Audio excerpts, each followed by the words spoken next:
হ্যাঁ, আমার জীবনটা আমার বাবা ছিলেন একজন সরকারি কর্মকর্তা।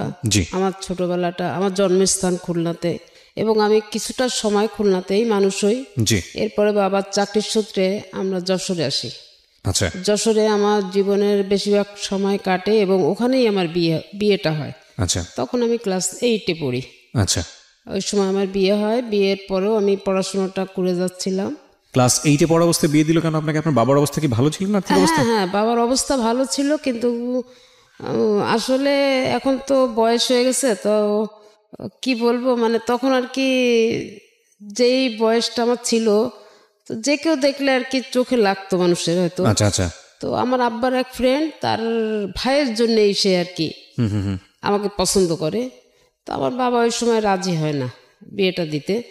কিন্তু ধরেন সন্ধ্যা 7টার থেকে এই নিয়ে আমার বাবার সঙ্গে আর কি তর্কতর্কি হতে থাকে আচ্ছা যে এতটুকু মেয়ে আমি বিয়ে দিব না, আমার ফ্যামিলি থেকে এটা খারাপ চোখে দেখবে, বা আমার মেয়ে আমাকেও খারাপ বলবে, আমার মেয়েটাকেও খারাপ বলবে। আচ্ছা তো এইভাবে আর কি করতে করতে অনেক, মানে রাত তখন ভোর 4টা বাজে, এই অবস্থায় চলতেছে। জি তো এক পর্যায়ে আমার বাবার কোনো মতামত আর তারা অপেক্ষা করলো না, যে আমার ভাসুর হন এখন, জি সে আর কি আমার কোনো মতামতে, মানে আমার বাবার কোনো মতামতের বা আমার আম্মার কোনো মতামতের মূল্যায়ন না করে সে নিজে গার্জেন হয়ে তার ভাইয়ের সাথে আমাকে বিয়ে দিলেন। কে দিল এটা? আমার ভাসুর। ভাসুর? মানে এটা তো কিভাবে সম্ভব? কারণ আপনার বাবা মা যদি রাজি না থাকেন তাহলে? না, এখন আমার বাবা দেখতেছে যে আমি এদেরকে ঘর থেকে বেরও করতে পারছি না, আবার এদেরকে হ্যাঁ বলতে পারছি না, না বলতেছি শুনতেছে না, আমি এখন কি করব? মানে সে তো একা। আচ্ছা হ্যাঁ, সে তো একা, সে তো কোনো কিছুই আর কি এটা মানে ডিসিশনও নিতে পারছে না, সময় চাচ্ছে সময়ও দিচ্ছে না। আচ্ছা তো যাই হোক, একরকম জোরের পরে আর কি বিয়েটা হয়। হ্যাঁ, ওকে। কিন্তু আমার এই ভাসুর যখন আমাকে, তখন আমি তাকে কাকা বলে ডাকতাম। আমাদের ফ্যামিলিতে সবাই তাকে বাবার বন্ধু হিসাবে আমরা তাকে শ্রদ্ধা করি। আর তার যে ভাইয়ের সঙ্গে আমার বিয়ে হয়েছিল, তাকে আমি কোনোদিনই দেখি নাই, আমাদের ফ্যামিলির কেউ তাকে কখনো দেখেনি। আচ্ছা তো যাই হোক, বিয়েটা ওইভাবে হয়ে গেল। সে তখন খুলনাতে চাকরি করে। তো বিয়ে হয়ে যাওয়ার পরে সে আর কি খুলনাতে, আবার তখন ছুটি ছিল আপনার রবিবার থাকতো সাপ্তাহিক ছুটি। আচ্ছা তো আমার বিয়েটা হলো রবিবারের দিনই, বিয়েটা হওয়ার পরে সোমবারের দিন সকালবেলায় সে আর কি খুলনাতে তার কর্মস্থলে চলে যায়। জি এরপরে আর কি আমাদের সঙ্গে তখন তো আর ফোন টোনের কোনো ব্যবস্থা ছিল না, তখন ওই চিঠিপত্রের মাধ্যমে যোগাযোগ। তো এইভাবে আর কি প্রায় 3 মাস পার হয়ে গেল। আমার বাবা আমাকে শ্বশুরবাড়িতে কিন্তু পাঠায়নি। জি তো একটা সময় আমার শাশুড়ি খুব আফসোস করতে থাকে, আমার শ্বশুর ছিলেন না। শাশুড়ির অনেক আফসোসের পরে আমার বাবা আর কি আমাকে শ্বশুরবাড়িতে পাঠায় আচ্ছা শাশুড়িকে দেখার জন্যে। ওকে। তা আমি ওখানে যে 3-4 দিন থাকি, থাকার পরে আমি চলে আসি। আসার পরে আমার আব্বা আমার বললেন যে আমার মেয়ের ম্যাট্রিক পাসটা না করা পর্যন্ত আমি কিন্তু দিব না মেয়েকে। আচ্ছা এখন তোমরা ইচ্ছা করলে রাখতে পারো, না পারলে না রাখতে পারো। তো যাই হোক, আমি ওইভাবে আর কি বাবার বাড়িতে পড়াশুনো থাকি এবং পড়াশুনো করি। একটা পর্যায়ে বিয়ের 1 বছর যখন হয়ে গেল, তখন আমার হাজব্যান্ড বলল কি, যাবা, ও তো এখানে পড়াশুনো করে, আমি ওখানে মেসে থাকি, আমার কষ্ট হয়, তো আমি ওখানে একটা বাসা নিয়ে থাকি, আচ্ছা আর পড়াশুনো আমি ওকে করাবো, আপনার যখন ইচ্ছা, আর ওরও যদি আগ্রহ থাকে তাহলে অবশ্যই আমি ওকে লেখাপড়াটা করাবো। এটা আপনার হাজবেন্ড বললো? এটা আমার হাজব্যান্ড বলল। কি নাম ছিল ওনার, ভদ্রলোকের? আমার হাজব্যান্ডের নাম ছিল রবিউল ইসলাম। আচ্ছা ওকে। তো সেইভাবে আর কি সে আমি বাসা নিল, বাসা নিয়ে আমাকে নিয়ে আসলো। নিয়ে আসার পরে আমি পড়াশুনো করতে থাকি। পরীক্ষার টাইমে আমি গিয়ে পরীক্ষাটা দিতাম খালি। জি তো এই অবস্থায় চলতে থাকি। তখন আর কি আমি যখন ক্লাস 9 থেকে 10-এ উঠবো, 3-4 মাস আগে, তখন আমি কনসেপ্ট করি। ওকে। তো ওই অবস্থায় আর কি আমি খুব অসুস্থ থাকি। তো এই আমার তখন ট্রিটমেন্টও চলে, পড়াশোনারও একটু সমস্যা হয়। লাস্টে প্রায় 5-6 মাস পর্যন্ত আমি প্রচণ্ড কষ্ট, মানে বলতে কি আমি 6টা মাস শুধু স্যালাইনের উপরে ছিলাম। জি খুবই কষ্ট করছে আর কি। তো যাই হোক, ওইভাবেই ক্লাস 10-এ উঠলাম। ফাইনাল পরীক্ষা দিয়ে ক্লাস 10-এ উঠলাম। ওঠার পরে টেস্ট সব পরীক্ষা দিলাম।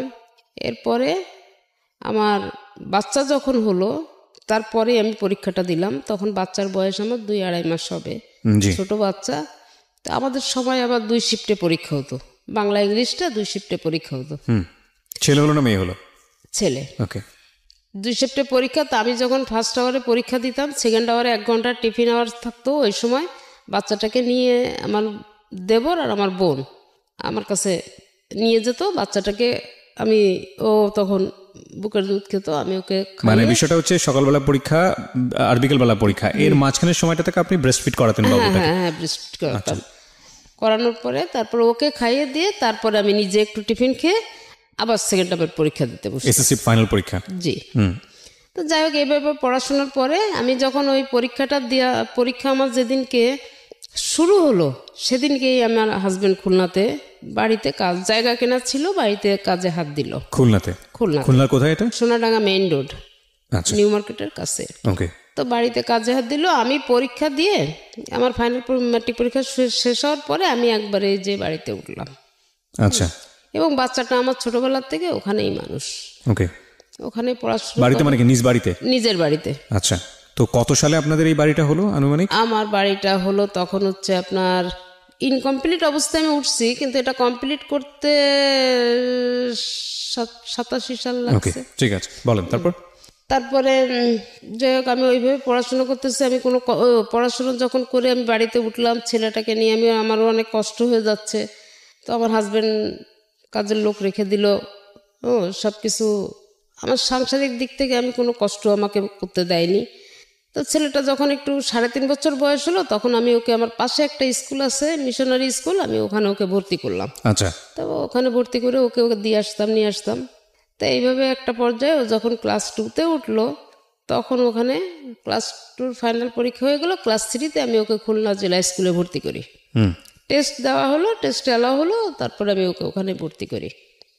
আমাদের জীবনটা খুব ভালোই কাটতেছিল আমার হাজবেন্ডকে নিয়ে। আমার তো অনেক সুখের একটা জীবন ছিল, যেটা আমি আসলে ভাষায় বলতে পারবো না। মানে আমার গায়ে একটু মানে কোনো রকম মানে একটু ব্যথা লাগলে মনে হতো যে তার জন্য কলিজাটা ছিঁড়ে গেল। খুব ভালোবাসতো আপনাকে? আমাকে প্রচণ্ড ভালোবাসতো। তা ছেলে নিয়ে কষ্ট করতাম দেখে সে আমাকে 2টা কাজের লোক রেখে দিছে, একটা রান্না করার জন্য, একটা ঘরের কাজ করার জন্য। আর আমার একটা সিকিউরিটি গার্ড ছিল, তার ডিউটি ছিল আমার বাচ্চাটাকে বিকালে বিকালে একটু ঘুরতে নিয়ে যাবে। নিউ মার্কেটের সাইডে, তো নিউ মার্কেটের আশেপাশে ঘুরতে নিয়ে যাবে। তো এইভাবেই আর কি বাচ্চাটাকে মানুষ করলাম, বড় করলাম। আমার লাইফের সব কিছুই এখন ও হয়ে গেল, আমার তো আর কিছু নাই। আর একটা জিনিস ছিল কি, আমার হাজব্যান্ডের একটা জিনিস, আমি ঘরে বসে থাকাটা সেও খুব পছন্দ করতো না। আচ্ছা। মানে আমি একটু বাইরে, সে কোথাও গেলেই বলে কি, চলো না আমার সাথে ঘুরে এসো, চলো, ঘরে বসে বসে কি করবা, ঘরে বসে থাকলে চিন্তা করবা, এটা করবা এটা করবা। আর ছেলে নিচে খেলা করতেছে, আচ্ছা করুক না, সিকিউরিটি আছে তো দেখতেছে। জি। তো এইভাবে আর কি আমাদের লাইফটা খুব ভালো, খুব সুন্দরভাবে আমাদের একটা জীবন কাটতেছিল। তা এর ভিতরে আমার হাজব্যান্ডের কিছু এদিক ওদিক ট্রান্সফার হলো, যেমন বরিশালে হলো, যশোরে হলো। আমার বাবা কিন্তু ওই সময় যশোরেই আছেন আর কি। যাই হোক, ছেলে এইভাবে তো চলতেছে। আমি খুলনাতে থাকি, পরে উনি ট্রান্সফার নিয়ে ঢাকাতে চলে আসলেন 96 সালে। জি। তো ঢাকাতে উনি যখন চলে আসলেন তখন আমি খুলনাতে থাকি। ছেলে তখন আমার এসএসসি পরীক্ষা দিল। আচ্ছা। এবং যশোর বোর্ডের ভিতরে সে 72 জন স্ট্যান্ড করছে, তার ভিতরে সে একজন। 72 জন তো স্ট্যান্ড করার কোনো সুযোগ নেই, কারণ আমি যদি 20 জন স্ট্যান্ড করে না, ওখানে গোল্ডেন সিস্টেম আসছে। তো গোল্ডেন সিস্টেম। কত সালের পরীক্ষার কথা বলছেন আপনি? আমি এটা বলছি আপনার 1 সালের কথা। 2001 সালে? জি। ঠিক আছে। যাই হোক, আপনার ছেলে খুব ভালো রেজাল্ট করেছে? হ্যাঁ, খুব ভালো রেজাল্ট করছে। তখন ওর বাবার ইচ্ছা হলো কি যে ঢাকাতে নিয়ে এসে সে পড়াশুনো করাবে এবং আমাকেও নিয়ে আসবে। আচ্ছা। তা আমার আবার ঢাকা শহরে বসবাসের জন্য আমার কিন্তু আসলে পছন্দ না। আমাদের খুলনাতে আমরা যতটা আরামে বসবাস করি বা আমরা যতটা ভালোভাবে থাকতে পারি, ঢাকার মানুষের জীবন মানে আমার কাছে খুব কঠিন মনে হয়। এটা কি আপনি আগে থেকেই জানতেন নাকি আসার পরে? না, আমি আগে থেকেই জানতাম। যেহেতু আমার ভাই বোনরা আছে, আমি আসতাম, আসা যাওয়া করি। না, এটা আপনি একদম 100% সত্যি কথা বলেছেন। বিশেষ করে শহরতলি এলাকায় যারা বড় হয়েছে তারা ঢাকা শহরে এসে মানিয়ে নেওয়া খুব কঠিন। এবং এটাও আবার সত্য যে 2, 4, 10, 15 বছর যখন ঢাকা শহরে মানুষ অভ্যস্ত হয়ে যায়, তখন ঢাকা শহরের মানুষ আবার অন্য জেলায় গিয়ে থাকা সেটাও খুব কঠিন হয়ে যায়। হ্যাঁ হ্যাঁ হ্যাঁ। তো তখন আমার ওই হাজবেন্ড যখন এখানে আসলো তখন সে বললো কি যে ছেলে তো ম্যাট্রিক পাস করছে, ভালো রেজাল্ট করছে, তো আমি তো ছিলাম না, তুমি তো সব কিছু করছো, আমার পক্ষ থেকে তোমার জন্য একটা ভালো গিফট থাকবে। ওই সময় ওই 1 সালে উনি ফার্স্ট আমাকে ওই ছেলের রেজাল্টের উপরে ভিত্তি করে আমাকে ফার্স্ট মোবাইল গিফট করে উনি। আপনাকে মোবাইল গিফট করলো? হ্যাঁ, আমাকে। আচ্ছা, যাক, আমি তখন ওই ছেলেকে উনি ঢাকাতে নিয়ে আসবে, এখানে কোচিং করাবে, ভর্তি আপনার করাবে। ছেলে কোন বিভাগে ছিল, মানবিক, সায়েন্স না কমার্স? সায়েন্স। সায়েন্সে ছিল। সায়েন্স থেকে এত ভালো স্টুডেন্ট ছিল? হ্যাঁ, খুবই ভালো স্টুডেন্ট। ওকে। এখনো পর্যন্ত আপনি ওর হাতের লেখা দেখলে আপনি অবাক হয়ে যাবেন যে এত সুন্দর হাতের লেখা, কিন্তু ওর হাতের লেখাটা আমি ওকে শিখাইছি। Beautiful, beautiful. ঠিক আছে, আপনি এসএসসি পরে কি করলেন? ওই লেখাপড়া বন্ধ করে দিলেন? আমি লেখাপড়া বন্ধ না, হ্যাঁ, কিছুটা সময় গ্যাপ রাখলাম। আচ্ছা, ঠিক আছে, সামনের দিকে আগে। তারপর? হ্যাঁ, তারপরে যখন আমি ছেলেকে জেলা স্কুলে দিলাম, তখন আমি ওই ছেলেকে যখন পড়াইতাম, আমি নিজেও টিচার পড়াতো, তারপর তো আমাকে গাইড করতে হতো কিছুটা। তো ওকে যখন পড়াতে শুরু করলাম, তখন আর কি আমি নিজে আবার পড়াশোনা শুরু করি। এটা কি মানে এসএসসির আগে, ছেলের এসএসসির আগে না পরের ঘটনা? ছেলের এসএসসির আগের ঘটনা। ওকে। আমি আবার পড়াশোনা শুরু করি এবং আমি ওই সময় আবার যাই হোক, আমি পরবর্তীতে আর কি এটা আবার আমি এসএসসি পরীক্ষা দিই। এসএসসি দেন নাকি এইচএসসি? এসএসসি দিই। ম্যাট্রিক তো আপনি পাস করলেন? হ্যাঁ, তারপর আবার দিলেন? আবার দিলাম এই কারণে, আমার ভাসুর ছিলেন কলেজের প্রফেসর, তো তা বললো, দেখো যে মানুষের ভবিষ্যৎ তো কিছু বলা যায় না, যদি পরবর্তীতে ওর চাকরিতে বাকরি কিছু করতে চায়, তো ওর যে এই গ্যাপের জন্য দেখা যাবে যে ওর চাকরিতে অনেক সমস্যা হতে পারে বা নাও হতে পারে চাকরি। আচ্ছা, তা ও নতুন করে আবার শুরু করুক। আবার নতুন করে এসএসসি পরীক্ষা দিলেন? হ্যাঁ। পাস করলেন? হ্যাঁ, তখন আমি পরীক্ষা দিলাম, পাস করলাম, ম্যাট্রিক পাস করলাম, ইন্টার করলাম, ডিগ্রিও করলাম। তারপরে আমার ছেলে ম্যাট্রিক পাস করলো। আচ্ছা, ম্যাট্রিক পাস করলো। হ্যাঁ, আমরা যে গল্পে ছিলাম, যেখানটায় ছিলাম, যে আপনি ঢাকায় আসার কথা বলছিলেন আপনার জামাই। হ্যাঁ, তারপরে যখন ঢাকাতে চলে আসা হলো, এখানে কোচিং করার পরে ছেলে রাইফেলস পাবলিকে পরীক্ষা দিল, ভর্তি পরীক্ষা দিল, ওখানে টিকে গেল। আচ্ছা। তো টিকে যাওয়ার পরে ওর বাবা ওকে ওখানেই ভর্তি করলো এবং তখন আমাকে বললো যে এরকম ছেলে তো চান্স পেয়ে গেছে, তুমি ওখানে একা একা কি করবা, তুমি চলে আসো। তা আমার এটা খুব একটা বেশি ইচ্ছা ছিল। চলে আসো মানে কি? মানে আপনার জামাই তখন ঢাকাতে? হ্যাঁ, আমার জামাই তখন ঢাকাতে। উনি কি করতো? উনি হাউস বিল্ডিং ফাইন্যান্স কর্পোরেশনের চাকরি করতেন। আচ্ছা, ওকে। তো আপনি ওখানে একা একা কি করবেন, এই জন্য ঢাকায় আসতে? হ্যাঁ, চলে আসতে বলছে, কিন্তু আমার এই বাড়ির মায়াটা ছেড়ে না আমি কোথাও গিয়ে থাকতে পারতাম না। আচ্ছা। তো তখন আমি, বাড়ি তখন কয়তলা হয়েছে আপনাদের? আমার বাড়ি অলরেডি তখন ডবল ইউনিটের 4 তলা। 4 তলা বাড়ি। আচ্ছা। তা আমি তখন আর কি তাকে অনেক বোঝানোর চেষ্টা করলাম যে তুমি ছেলে চান্স পেয়েছে ঠিক আছে, কিন্তু ওকে আমার হাতে ছেড়ে দাও, আমি ইন্টারটা এখানে খুলনাতে করাই, তারপরে ও ঢাকাতে যে অনার্স করবে। তা ওর বাবা আপত্তি করলো। হ্যাঁ, আপত্তি করলো। তখন আমি বললাম যে আচ্ছা ঠিক আছে। এই যে ইন্টারটা করাতে ঢাকাতে নিয়ে আসলো, তখন যেন ছেলে একটু কেমন হয়ে গেল। একটা পর্যায়ে ওর বাবা আমাকে বললো, ইন্টার পাস করার পরে ইন্টার লাস্টে সেকেন্ড ইয়ারে চলা অবস্থায় আমাকে একদিনকে বললো কি, ছেলে তো আমার কন্ট্রোলের বাইরে চলে যাচ্ছে, তুমি এক কাজ করো, তুমি ছেলে নিয়ে খুলনা চলে যাও। আচ্ছা, একবারে ইন্টার পরীক্ষার আগ মুহূর্তে এটা? হ্যাঁ। তখন আমি বললাম কি যে আমি তো প্রথমে তোমাকে এই জিনিসটা বলছিলাম, তুমি আমার কথাটা তো শুনলা না, এখন তো নিয়ে আসছো, এখন এই মুহূর্তে তো আমি নিয়ে যেতে পারবো না ছেলে। তা বললো কি যে তাইলে আমি এখন কি করব, কারণ আমি সারাদিন অফিসে থাকি আর তুমি এই ঢাকা খুলনা দৌড়াদৌড়ি করতে থাকো, ছেলে কি করে না করে আমি তো কিছু বুঝি না। এরপরে আমি এখানে একটু অবজেকশন দিলাম যে না, ও ইন্টারটা করুক, তারপরে দেখা যাবে কি করা যায়। তো ইন্টারটা পাস করলো। হ্যাঁ, রাইফেলস পাবলিকের থেকে ইন্টারটা পাস করলো। পাস করার পরে রেজাল্টটা কেমন ছিল? এসএসসির মতো ছিল নাকি খারাপ হলো? হ্যাঁ, রেজাল্টটা ভালো ছিল। তো ওর যেদিন রেজাল্ট হবে তার আগের দিন আছে আহসানুল্লাহ প্রাইভেটে আর কি অনার্সের জন্য পরীক্ষা হলো। আচ্ছা। হ্যাঁ, কিন্তু তখনও ইন্টারের রেজাল্ট হয়নি। আচ্ছা, ইন্টারের রেজাল্ট না হলে পরীক্ষা হয় কিভাবে? হ্যাঁ, এটা হলো এবং ও পরীক্ষাও দিল। ওকে, ইন্টারেস্টিং। যেদিনকে ওর ইন্টারের রেজাল্ট হলো সেদিনকে আহসানুল্লাহর রেজাল্ট হলো। ছেলে এদিকে ইন্টারও পাস করে গেছে, ওদিকে আহসানুল্লাহ এসে চান্স পেয়ে গেছে। আচ্ছা।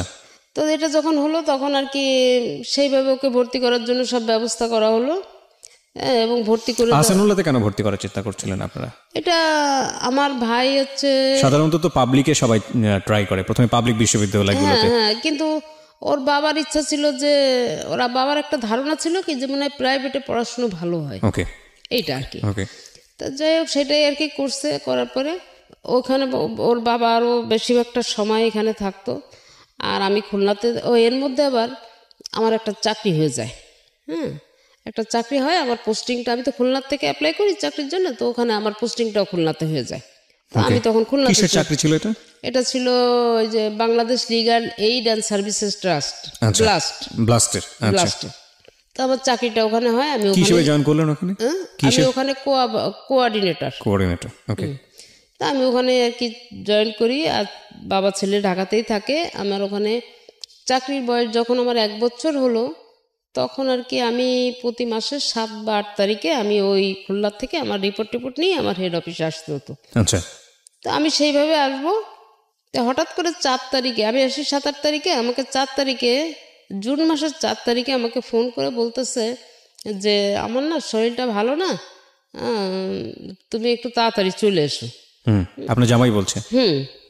তখন আমি বললাম কত সালে এটা? এটা হয়েছে 7 সালে, 2007 সালে। 2007 সালে। তা আমি বললাম কি, তোমার যদি বেশি সমস্যা হয় আমি এখনো চলে আসতে পারবো, কারণ কোনো সমস্যা আমার নাই। তা বলতেছে না, বেশি তেমন কোনো কিছু না, তুমি ধীরে সুস্থে যেরকম আসো এইভাবে আসো। তাই আমি বললাম আচ্ছা ঠিক আছে। এখন আমি না, আসার আগে আপনাকে আমার একটা প্রশ্ন আছে, সেটা হচ্ছে আপনার বাড়ি ভাড়া কত আসতো ওই সময়টাতে? 15 থেকে 16,000 টাকা। 15 থেকে 16,000 টাকা পুরো বিল্ডিং মিলে? হ্যাঁ, পুরো টোটাল বিল্ডিং। আর আপনার জামাই তো জব করতোই। জি। তো আপনার জামাইও তো মোটামুটি ভালো অঙ্কেরই বেতন পেত, আমি যদি ভুল না করে থাকি। তো তারপরও আপনার জব করার, আমি বলছি না আপনি জব করেন, সেটাতে আমার কোনো প্রশ্ন নাই, কিন্তু মানুষ তো সাধারণত আমাদের সামাজিক বিন্যাসটা তো এরকমই যে প্রয়োজন না থাকলে আসলে মেয়েরা তেমন একটা জবে যান না, এটাই আমরা দেখে থাকি। তো আপনার তো বোধহয় সেরকম ক্রাইসিস ছিল না অর্থে? না। তো তারপরেও আপনি কেন জবে গেলেন? কেন গেলাম এটাই হচ্ছে যে আমার বাড়িতে, আমি যে ঢাকাতে আসছি, আমার বাড়িতে যে কেয়ারটেকার রেখে আসছি, এই কেয়ারটেকারটা আমার বিদ্যুৎ বিল নিয়ে অনেক ঝামেলা করে ফেলছে। তো ঝামেলা করে ফেলার পরে একটা পর্যায়ে আমরা দুজনে বসে আলাপ করলাম কি, যে এরকম অবস্থা হলে তো এরকম বিদ্যুৎ নিয়ে ঝামেলা করলে তো প্রায় বিদ্যুৎ অফিস থেকে এসে লাইন টাইন কেটে দেওয়া, ভাড়াটেদের সমস্যা, আর এই খুলনা থেকে আমি, এই ঢাকা থেকে আমি যে এইভাবে তো সমস্যার সমাধান করা ঠিক মানে সম্ভব হয় না, এটা খুবই কঠিন একটা ব্যাপার। তখন আমার হাজব্যান্ড বললো কি যে আচ্ছা দেখি কি করা যায়। তারপরে যখন আমার ওই চাকরিটার জন্য আমি অ্যাপ্লাই করছি, এটা তার আগ্রহে করছি। তো তখন ওই আগ্রহটা স্যার এই কারণেই ছিল যে যদি খুলনাতে আমার চাকরিটা হয় আর আমি খুলনাতে থাকতে পারি, তাহলে আমার বাড়িতে কেয়ারটেকারের দরকার হবে না, আমার নিজের তত্ত্বাবধানে আমার বাড়িটা থাকবে, কোনো ঝামেলা ঝঞ্ঝাট হবে না। তো এটা বললাম। তখন আমি যখন চাকরিটা হলো, আমার চাকরিটা আসলে বেশি টাকার জন্য আমার চাকরিটা করা ছিল না। অফিস থেকে বাসায় গেছি, বাসায় যাওয়ার পরে আর কি এমনি উনি মানে নিজে যখন দুপুরে সকালে যে অফিসে গিয়ে আমাকে একটা ফোন দিত, বা বাসা থেকে বের হওয়ার সময় ফোন দিছে, দুপুরে যখন সে খেতে বসবে তার আগে, এই অফিসেই তো খাওয়া দাওয়ার সিস্টেম ছিল তার, অফিস দুপুরে খাওয়া দাওয়ার আগে আমাকে ফোন দিত। কারণ আমি না খাওয়া দাওয়ার প্রতি আমার আবার একটু খুব অনীহা। মানে অনীহা বলতে কেমন, এই বাচ্চাদের মতো আমাকে জোর করে ধরে কেউ খাওয়াইতে পারলে মনে ভালো হয়, কারণ একা একা থাকি তো, খুবই আমার ভাতটা মোটেই আমার একেবারে পছন্দ ছিল না। আচ্ছা, এরকম আর কি। তো আমার যে পার্মানেন্ট কাজের লোকটা ছিল, ওকে সবসময় এটা সে সতর্ক করে দিত, এবং ওই খাওয়ার আগে আমাকে খালি জিজ্ঞেস করতো তুমি যে কোথায় আছো, অফিসে, তা খাওয়া দাওয়া কি করছো, তা না, বাইরে বেরোয় দেখো সামনে ভালো কোন রেস্টুরেন্টে বসে খেয়ে নাও। আচ্ছা ঠিক আছে খাবো। আমি আরো বড় উল্টা রাগ করতাম তার উপরে, যে কি আমাকে কি ছোট মানুষ পাইছো নাকি, তুমি এরকম করো কিসের জন্যে। এখন আমাকে বললো যে ঠিক আছে তোমার এখন আসার দরকার নেই, তুমি তাহলে 7 তারিখেই আসো। তা আমি বললাম আচ্ছা ঠিক আছে। এখন আমার ছেলে তো এখানে আছে, তো 4 তারিখেই, এই কথা 4 তারিখ দুপুরে আমার সঙ্গে হলো। আমি যখন অফিস থেকে বাসায় আসছি, বাসায় এসে তখন তো মোবাইলে কার্ড সিস্টেম, আমি বাসায় এসে রেস্ট নিয়ে আমি মোবাইলের দোকানে যাই, আমি কার্ড কিনতে গেছি। তখন আমাকে আমার ছেলে ফোন দিয়ে বলতেছে আব্বুকে নিয়ে আমি একটু শ্যামলীতে আসছিলাম, এই সংসদ ভবনেই থাকতো আর কি। তা বলছে যে আব্বুকে নিয়ে আমি শ্যামলীতে আসতেছিলাম, তো এই সময় আর কি আব্বু একটু কাশি দিল, বুকে ব্যথা করতেছে। আচ্ছা। তো বুকে ব্যথা করলে আমি সাথে সাথে সরোয়ার দিদি নিয়ে ডাক্তার দেখালাম। তো তুমি যদি কি হয় আমি তোমাকে জানালে তুমি রওনা দিও। আচ্ছা। তাই আমি বললাম আচ্ছা ঠিক আছে। তো এর মধ্যে আর কি 10-15 মিনিট পরে ছেলে আবার ফোন ব্যাক করলো। ফোন ব্যাক করার পরে আমি বলছি কি ব্যাপার। তো বলছে আম্মু ডাক্তারের কাছে নিলাম, ডাক্তার যখন আব্বুকে দেখে কি করলো, আমাকে তো ভিতরে ঢুকতে দেয়নি, তো দেখলাম যে একটা হুইল চেয়ারে আব্বু সেন্সলেস অবস্থায় উপরে নিয়ে গেল। তারপরে 10-15 মিনিট পরে ছেলে আমাকে আবার ফোন দিল, দিয়ে বলতেছে আম্মু আব্বুর অবস্থা বোধহয় ভালো না, আমাকে ডাক্তার বললো 2টো ইঞ্জেকশন এনে দিতে। তো আমি 2টো ইঞ্জেকশন এনে দিছি, আব্বার বুকের ওখানে ইঞ্জেকশন 2টা পুশ করছে, আর আব্বাকে ক্যাবিনে দেওয়া হয়েছে, কোনো সেন্স নাই, তুমি রওনা দাও। তো ওই মুহূর্তে আমি আর কি সাথে সাথে আমি টিকিট করে আমি 9:45 আগে কোনো গাড়ি পাই না। তো আমি বাসা থেকে যে আমার কাজের মেয়েটা আমাকে গুছাই দিল, আমি রেডি হয়ে স্ট্যান্ডে আসলাম, গাড়িতে উঠবো, আমার ব্যাগ দেওয়া হয়ে গেছে, আমি উঠবো। ঠিক সেই মুহূর্তে আমার ভাসুরের ছেলে, তারাও ঢাকাতেই থাকে, ও ফোন করে আমাকে বলল যে চাচি কোথায় আছেন? তাই আমি বললাম আমি গাড়িতে উঠতেছি। বললো আপনার আসার দরকার নাই, চাচা মারা গেছে। শুধু এই কথাটুকু শোনার পরে আমি আর কিছু বলতে পারি না। তো একেবারে সুস্থ একটা মানুষ ছিলেন, হঠাৎ করে হার্ট অ্যাটাক করেছে। হ্যাঁ, একদম হঠাৎ করে, মানে আসরের নামাজ পড়ে বাসা থেকে বের হয়েছে, উনি শেভ করবে, করে বাসায় গিয়ে মাগরিবের নামাজ পড়বে। আচ্ছা, এই ছিল তার টার্গেট। কিন্তু ওই যে আসরের নামাজটা পড়ে আসছে আর মাগরিবের আজানটা দিছে, সে। আমরা কষ্ট পাচ্ছি, নিশ্চয়ই কষ্ট পাওয়ার মতোই বিষয়, প্রতিটা মৃত্যুই আমাদেরকে কষ্ট দেয়, কিন্তু জীবন যেরকম সত্য, মৃত্যু সেরকম শাশ্বত সত্য। একটা অদ্ভুত বিষয় হচ্ছে যে প্রকৃতিতে যার প্রাণ আছে তার মৃত্যু ঘটবেই, এটা খুব স্বাভাবিক। কিন্তু আমাদের ব্যক্তি জীবনে আমরা মৃত্যুকে স্মরণ করি না, এবং করি না বলেই দেখবেন যে আসলে প্রতি মুহূর্তেই অনেক ধরনের ভুল ভাল করে ফেলি। চিন্তা করে দেখুন, আপনি একটা মানুষ, এই মুহূর্তে যারা আমার রেডিওটা শুনছেন, লাখ লাখ মানুষ আপনারা শুনছেন, লাখ লাখ মানুষ, কিন্তু একবার যদি খুব খুব মানে গভীরভাবে একটু চিন্তা করে দেখেন যে এমনও হতে পারে আজকের এই অনুষ্ঠানটি আপনার জীবনের শেষ শোনা অনুষ্ঠান, কিংবা এই রাতটি আজকে আপনার জীবনের শেষ রাত, কিংবা আমি কিবরিয়া আমার জন্য হয়তোবা এটা আজকের জন্য মানে আজকের মতো শেষ অনুষ্ঠান হতেই পারে। যে কোনো মুহূর্তে এমন হতে পারে যে অনুষ্ঠানটা করে বাড়ি ফিরতে পারবো না, সৃষ্টিকর্তা হয়তো বা নিয়ে যাবেন। তো এই যে মানে ফিলটা, এটা যদি আমাদের মধ্যে থাকে, তাহলে আমাদের দ্বারা আসলে খুব বেশি খারাপ কাজ করা মানে সম্ভবই না আসলে। কারণ যে কোনো মুহূর্তে আমরা চলে যাব, যে কোনো মুহূর্তে আমরা মুসাফিরের মতো, প্রত্যেকটা মানুষ আসলে আমরা মুসাফির, এবং খুব অল্প সময়ের জন্য এসেছি, যে কোনো মুহূর্তে আমরা চলে যাব। কিন্তু অদ্ভুত বিষয় হচ্ছে আমরা এটা চিন্তা করি না, এবং এই চিন্তাটা যদি আবার খুব গভীরভাবে করা শুরু করি, তাহলে জীবনের সামনের দিকে এগোনোও খুব মুশকিল। হ্যাঁ, যাই হোক, এটাই মানে ওনার মৃত্যুটা দেখুন, মানে অচিন্তনীয়, মানে কোনোভাবেই চিন্তা করা যায় না, তাই না? মানে শেভ করে জাস্ট মাগরিবের নামাজ পড়বে, এই তার আগ মুহূর্তে, নামাজের আগেই তাকে আল্লাহ। এবং সে কাজের বুয়াকে বলছে যে আমি গোসল করে আম খেয়েছে, আম খেয়ে বলছে যে আমি যাচ্ছি, আমি এসে আম খাবো, তুমি কেটে রেখে চলে যাও। আম খাওয়ার সুযোগটাও তার হয়নি না। এই হচ্ছে পৃথিবী, খুব অল্প কিছু দিনের জন্য। তারপরও কত কলহ, কত অন্তর্দ্বন্দ্ব, কত ঝামেলা, কত রেশারেশি। আর একটা গুণ, তার অনেক গুণই ছিল, তার ভিতরে সবচেয়ে বড় যে গুণটা, আমি বিয়ের পর থেকে তাকে পারতপক্ষে কোনোদিন আমি খুব কম সময় কাজা নামাজ পড়তে দেখছি, কখন নামাজ সে কিন্তু করেনি। মাশাআল্লাহ। এমনকি যদি সে আমাকে বাইক নিয়ে বেরোতো, আমাদের মানে আমরা দুজনেই বাইকে বেরোতাম, এমনকি যদি সে বাইকে আজানে হলে আমাকে কোথাও একটু দাঁড় করায় রেখে বাইক সে মসজিদে ঢুকছে, আমি কিন্তু বেরোয় আসার পরে চিল্লাচিল্লি করতাম যে এটা কোন ধরনের অবস্থা। ঢাকা শহরেও তুমি আমাকে এরকম করো, বাইক শুদ্ধ রাস্তার পাশে দাঁড় করাই দিয়ে তুমি নামাজ পড়তে গেছো, কারণ বাইরে বাসায় গিয়ে কি পড়তে পারতো না? খুব ভালো একটা প্রসঙ্গ নিয়ে আসছেন। আমি নিজেও বাইক চালাই, নিজেরও 2-1টা অভিজ্ঞতা আছে এরকম। আমি একটু জাস্ট সবাইকে একটু বলতে চাই, বিশেষ করে অনেকেই আছেন এতে হয়তো মনক্ষুণ্ণ হন, বিশেষ করে স্ত্রীরা হয়তো মনক্ষুণ্ণ হন, কিন্তু আমার মনে হয় বাইরে থেকে আপনাদের জন্য দুটো উপলব্ধির একটা ব্যাপার আছে। একটা হচ্ছে যে হাজব্যান্ড নামাজ পড়ছেন, আপনি পড়ছেন না, সেটা বড় কথা না, আপনার নিজেরও পড়া উচিত, সে একটা উপলব্ধি যদি আপনি ধর্মকর্ম মানেন। আরেকটা যেটা হচ্ছে, কেউ যদি করেন এরকম, আপনার জন্য হয়তো একটু অসুবিধাজনক হতে পারে, কিন্তু এটা কিন্তু আপনার স্বভাব হবে, আপনি তাকে সুযোগ দিচ্ছেন, একটু ধৈর্য ধরে অপেক্ষা করা উচিত। হ্যাঁ, সুতরাং আর যদি বেশি চাপ দেন, তাহলে ওই যে লোকটি নামাজ পড়তে যাচ্ছে, সে কিন্তু নামাজের মধ্যেও কনসেন্ট্রেট করতে পারবে না, ভাববে যে বাইরে কিনা কি হলো, বের হওয়ার পরে হয়তো বকাঝকা শুনতে হবে। এটা করা উচিত না, এটা গুনাহের ভাগীদার হয়ে যায় অনেকেই। তবে আরেকটা জিনিস তার ছিল, সে কোরআন শরীফ পড়তে পারতো না, আমি এটা পারি। জি।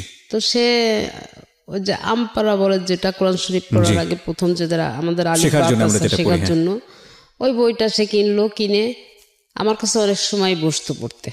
আচ্ছা। যখন একটু যুক্ত অক্ষর আসতো বা একটু কঠিন শব্দ আসতো, বলতো এটা বাদ দিয়েই পড়ি। হ্যাঁ, আচ্ছা। তো আমি বলতাম কি, তাহলে তো তোমার এই ওয়ার্ড মানে এটা তো ভুল হয়ে যাবে, অর্থটা তো ভুল হয়ে যাবে, ওইটা করলে তো হবে না, তোমাকে এটা পড়তে হবে।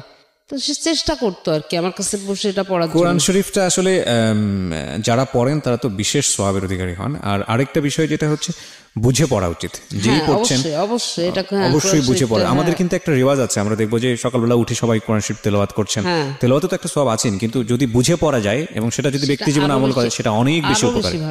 জি, তো আপনি যে প্রসঙ্গে ছিলেন যে আপনি যেটা বলছিলেন যে উনি মারা গেলেন হঠাৎ করে এবং আপনি তখন বাসে ওঠার আগ মুহূর্তে এই ঘটনাটা, এবং তারপর আপনি জানেন না যে আপনার কি হয়েছে। না, সেন্সটা যখন ফিরলো তখন কি অবস্থায় দেখছেন? সেন্সটা যখন ফিরলো, এর মধ্যে সম্ভবত আমার যে ভাড়াটিয়ার আছে এদের সঙ্গে তো আমি খুবই ক্লোজ। জি। তো সম্ভবত আমার ছেলে বোধহয় ফোন করে তাদেরকে কিছু জানাই দিছিল। জি। তো আমি যখন ওইখানে ফোনে কথা বলতেছি তখন আমি দেখি যে আমার বিল্ডিং এর লোকজনগুলা সব 7টা ফ্যামিলি, তো 7টা ফ্যামিলি দেখি যে এরা সব রিক্সা ভরে আসতেছে, আমি ওদের দিকে তাকায় আছি আর ফোনে কথা বলতেছি। এরপর আমি আর কিন্তু ওই খবরটা শোনার পরে আমি আর কিছু বলতে পারি না, আমার রাত থেকে ফোন টোন সব ছুটে গেল। তো যাই হোক, ওরা দেখি যে পরবর্তীতে যখন আমার সেন্স আসছে তখন আমি দেখি যে আমি আমার বাসাতে আমি খাটের উপরে আমাকে শোয়া রাখা হচ্ছে। কত সালের ঘটনা এটা? এটা 7 সালের জুন মাসের 4 তারিখে। আচ্ছা, 2007 সালের জুন মাস। হ্যাঁ।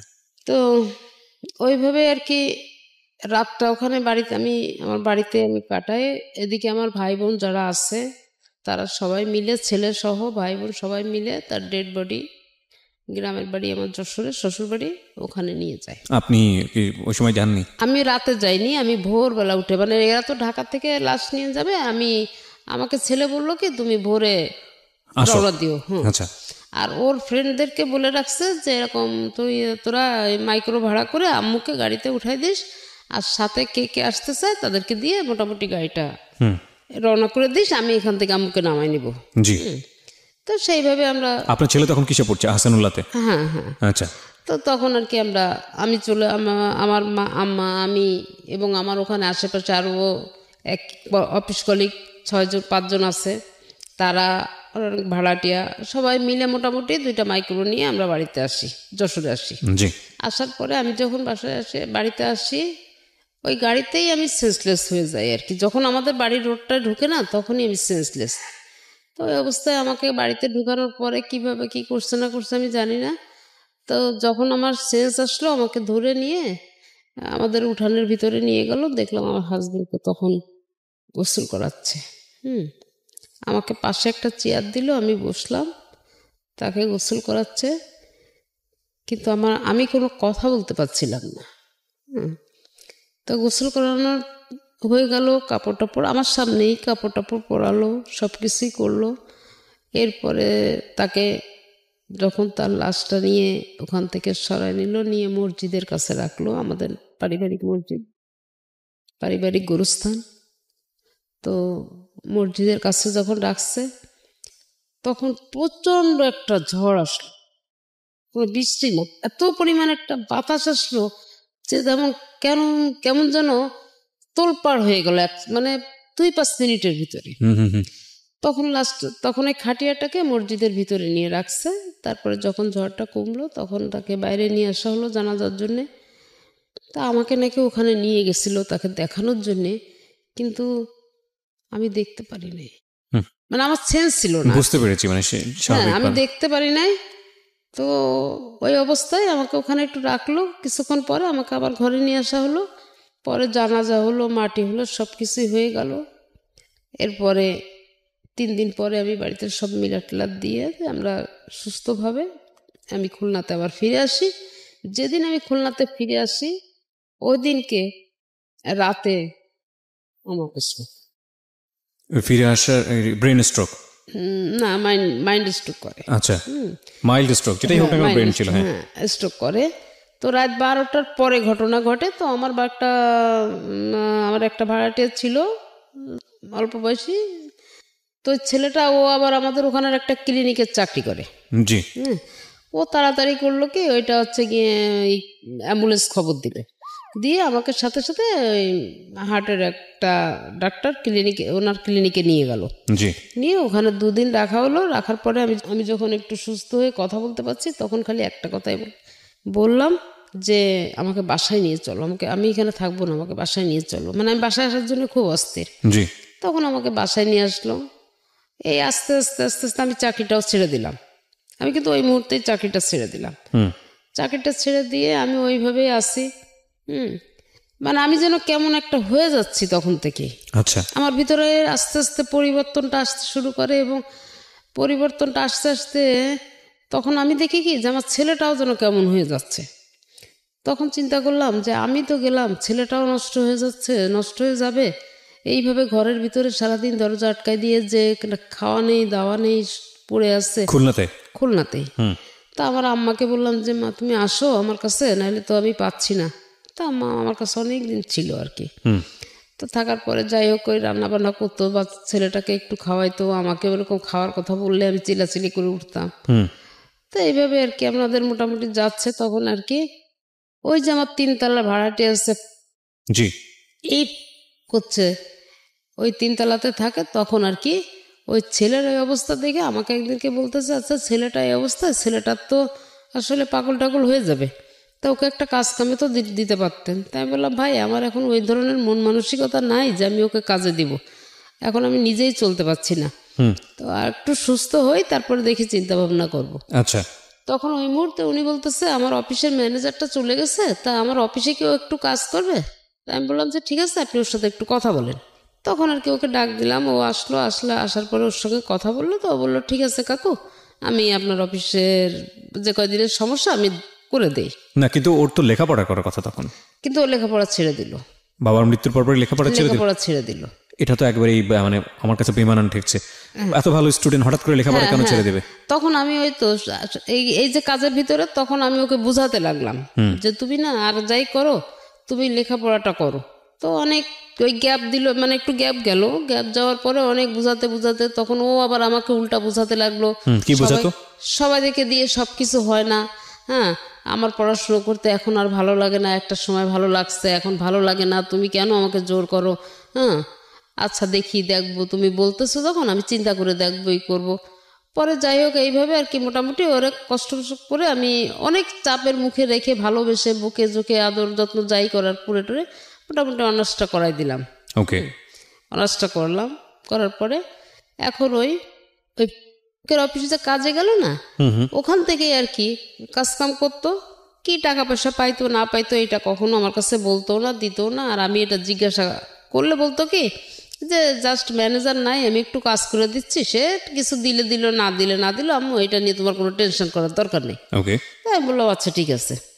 তো কাজ করতে করতে একটা পর্যায়ে সে ছেলেকে কি দিয়ে কি পরামর্শ করলো আমি জানি না, তখন হচ্ছে যে আপনার 9 সালের লাস্টের দিকে। ওকে, তখন আর কি ছেলেকে কি দিয়ে কি পরামর্শ দিল, তখন ছেলে আমাকে বলতে লাগলো যে আমি বাড়িটা ভাগ করে নিব। তাই আমি বললাম কি বাবা আমার তো আর কেউ নাই, তুই ছাড়া তো আমার আর কেউ নাই, এখন যদি আমি মারা যাই তা বাড়িটা তো তোরই, এটা আবার ভাগ করার কি হয়েছে?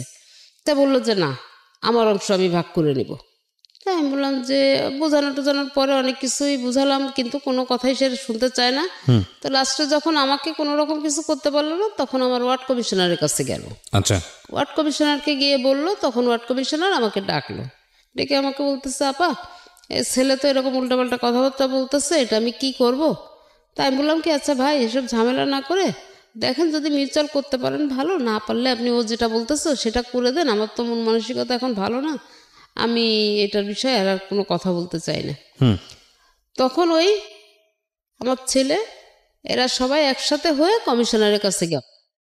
আর এ হলো গিয়ে কমিশনারের খালাতো ভাই, কিন্তু এদের সঙ্গে রিলেশন খুবই খারাপ, রক্তের সম্পর্ক কিন্তু এদের সঙ্গে রিলেশনটা ভালো না। তো এরা আবার ঠিক করলো কি যে দোতলাতে আমরা তো থাকি, ছেলে থাকে এক ফ্ল্যাটে, আমি থাকি আর এক ফ্ল্যাটে, জি মানে পুরাটাই আমাদের, দোতলা পুরাটাই আমাদের, কিন্তু ওইটাকে এখন ওই দোতলাটা বাদ দিলে নিচতলার 2টা ফ্ল্যাট হচ্ছে আমাকে দিল, আর 3 তলার 2টা ফ্ল্যাট, 4 তলার 2টা ফ্ল্যাট দিল হচ্ছে ছেলেকে, জি ছেলের চলাফেরা খাওয়া দাওয়ার জন্য, আর আমাকে দিল আমার খাওয়া দাওয়ার জন্য, আমাকে 2টা ফ্ল্যাট দেওয়া হলো। ওকে, তো আমি সেইভাবে আছি, কোনো কিছু না, কোনো ঝামেলা ঝঞ্ঝাট আর করতেছি না, চুপচাপ আছি। তো একটা পর্যায়ে আর কি ছেলে একটা ডিট করলো আপনার সঙ্গে? আমার সঙ্গে না, আমার ভাড়াটাদের সঙ্গে ডিট করতে গেছে, মানে এটা থেকে আর কি এগুলা করাচ্ছে। বলছে কি যে তোর মা বিয়ে শাদী করবে, চলে যাবে, তারপরে সেই লোক নিয়ে এসেই বাড়ি দখল দেবে, তোর কপালে মানে অনেক ভোগ আছে, তুই এইটা এটা ডিলিট করে রাখ, পরবর্তীতে যাতে তুই না বিপদে পড়িস। দেখেন আমরা ভাড়া নিচ্ছি তো ভাইয়া, আমরা তো ভাড়া নিলাম আন্টির কাছ থেকে, আপনাকে কেন টাকা দিব? তো যদি আপনাকে টাকা দিতে হয় তাহলে আপনি আন্টিকে একটু ডেকে নিয়ে আসেন, ওকে উনি বললে আমরা আপনাকে দিব। ওকে। তো এইভাবে আর কি আমি ওখানে গেলাম। যাওয়ার পরে শোনার পরে আমি বললাম কি আচ্ছা ঠিক আছে তোমরা চুপ করো, দেখি আমি ওর সঙ্গে কথা বলে দেখি কি হয়েছে। তো আমি একটা পর্যায়ে ও যখন ঘরে আসে সেই সময় আমি যে বলতেছে কি আচ্ছা ভাই কি হয়েছে, কি উল্টাপাল্টা করতেছে কেন? আপনারা তো কমিশনারের মাধ্যম দিয়ে সবকিছু সেটেল করে নিয়ে আসছে, তো এখন এটা নিয়ে আবার কেন ঝামেলা করতেছে? তা বলতেছে কি যে এখন সেটা কি করে বলবো, এখন সে পুরা তার বাড়ির তো বেশি অংশ তার হিসাবে তো আপনি একটা ফ্ল্যাট পান, 7টা ফ্ল্যাট তো তার। তা আপনি এখন যদি সেটা জোর করে রাখতে চান, ধরতে চান, তাহলে তো আপনার এটা ঝামেলা হবেই। তাই আমি বললাম এইটা তো বিষয় না, বিষয়টা হচ্ছে আপনারা কমিশনারকে দিয়ে করাইছেন বিচারটা, আমি কিন্তু করি নাই। তো এখন আপনারা কেন সেটা নিয়ে ঝামেলা করছেন?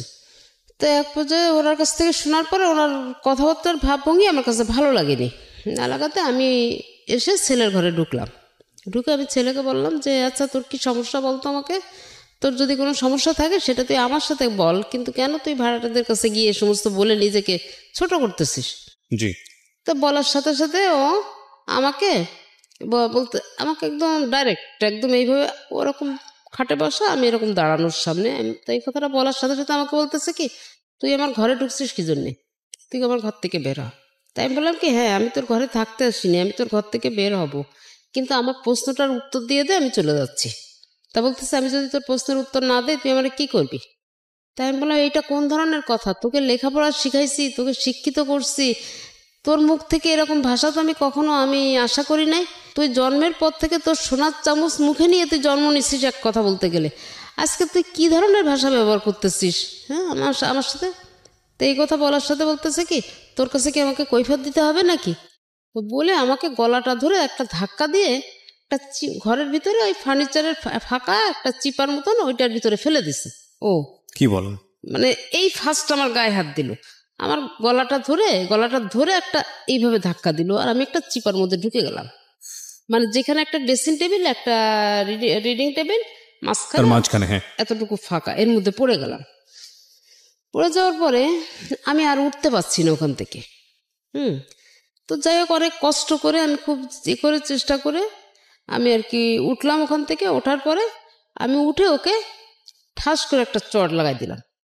চড় দেওয়ার পরে ও কি করলো, আমার হাতে আমার এই বা হাতটা স্পন্ডালাইসিসের সমস্যা আছে, তো আমার হাতটাকে মোড়ায়ে ধরে আমাকে ফ্লোরে ফেলাই দিল চিৎ করে, একদম পুরা চিৎ করে ফেলে দিয়ে আমার এই 2টা পা এক জায়গায় করে ও একটা পা দিয়ে চেপে ধরছে, আমার পাটা চেপে ধরছে, আর একটা হাত দিয়ে আমার হাত ধরছে আর একটা হাত আমার এই জায়গাটায়।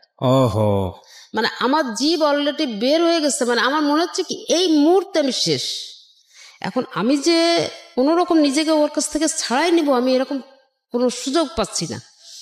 অনেক ধস্তাধস্তি করে মানে অনেক গুতাগুতি করে এক পর্যায়ে আমি একটা, আপনি আশেপাশের লোকজন ছিল না বিল্ডিং এ? হ্যাঁ বিল্ডিং এ, মানে এই যে চিল্লাচিল্লি হচ্ছে না, আমার বিল্ডিং এর সামনে পুরা লোক, কিন্তু নিচে কোলাপসিবল গেটে তালা মারা। আচ্ছা। সিঁড়ির ভিতরে দাঁড়ায় এগুলা দেখতেছে, বউ দেখতেছে, কিন্তু কোনো কথা নেই তাদের।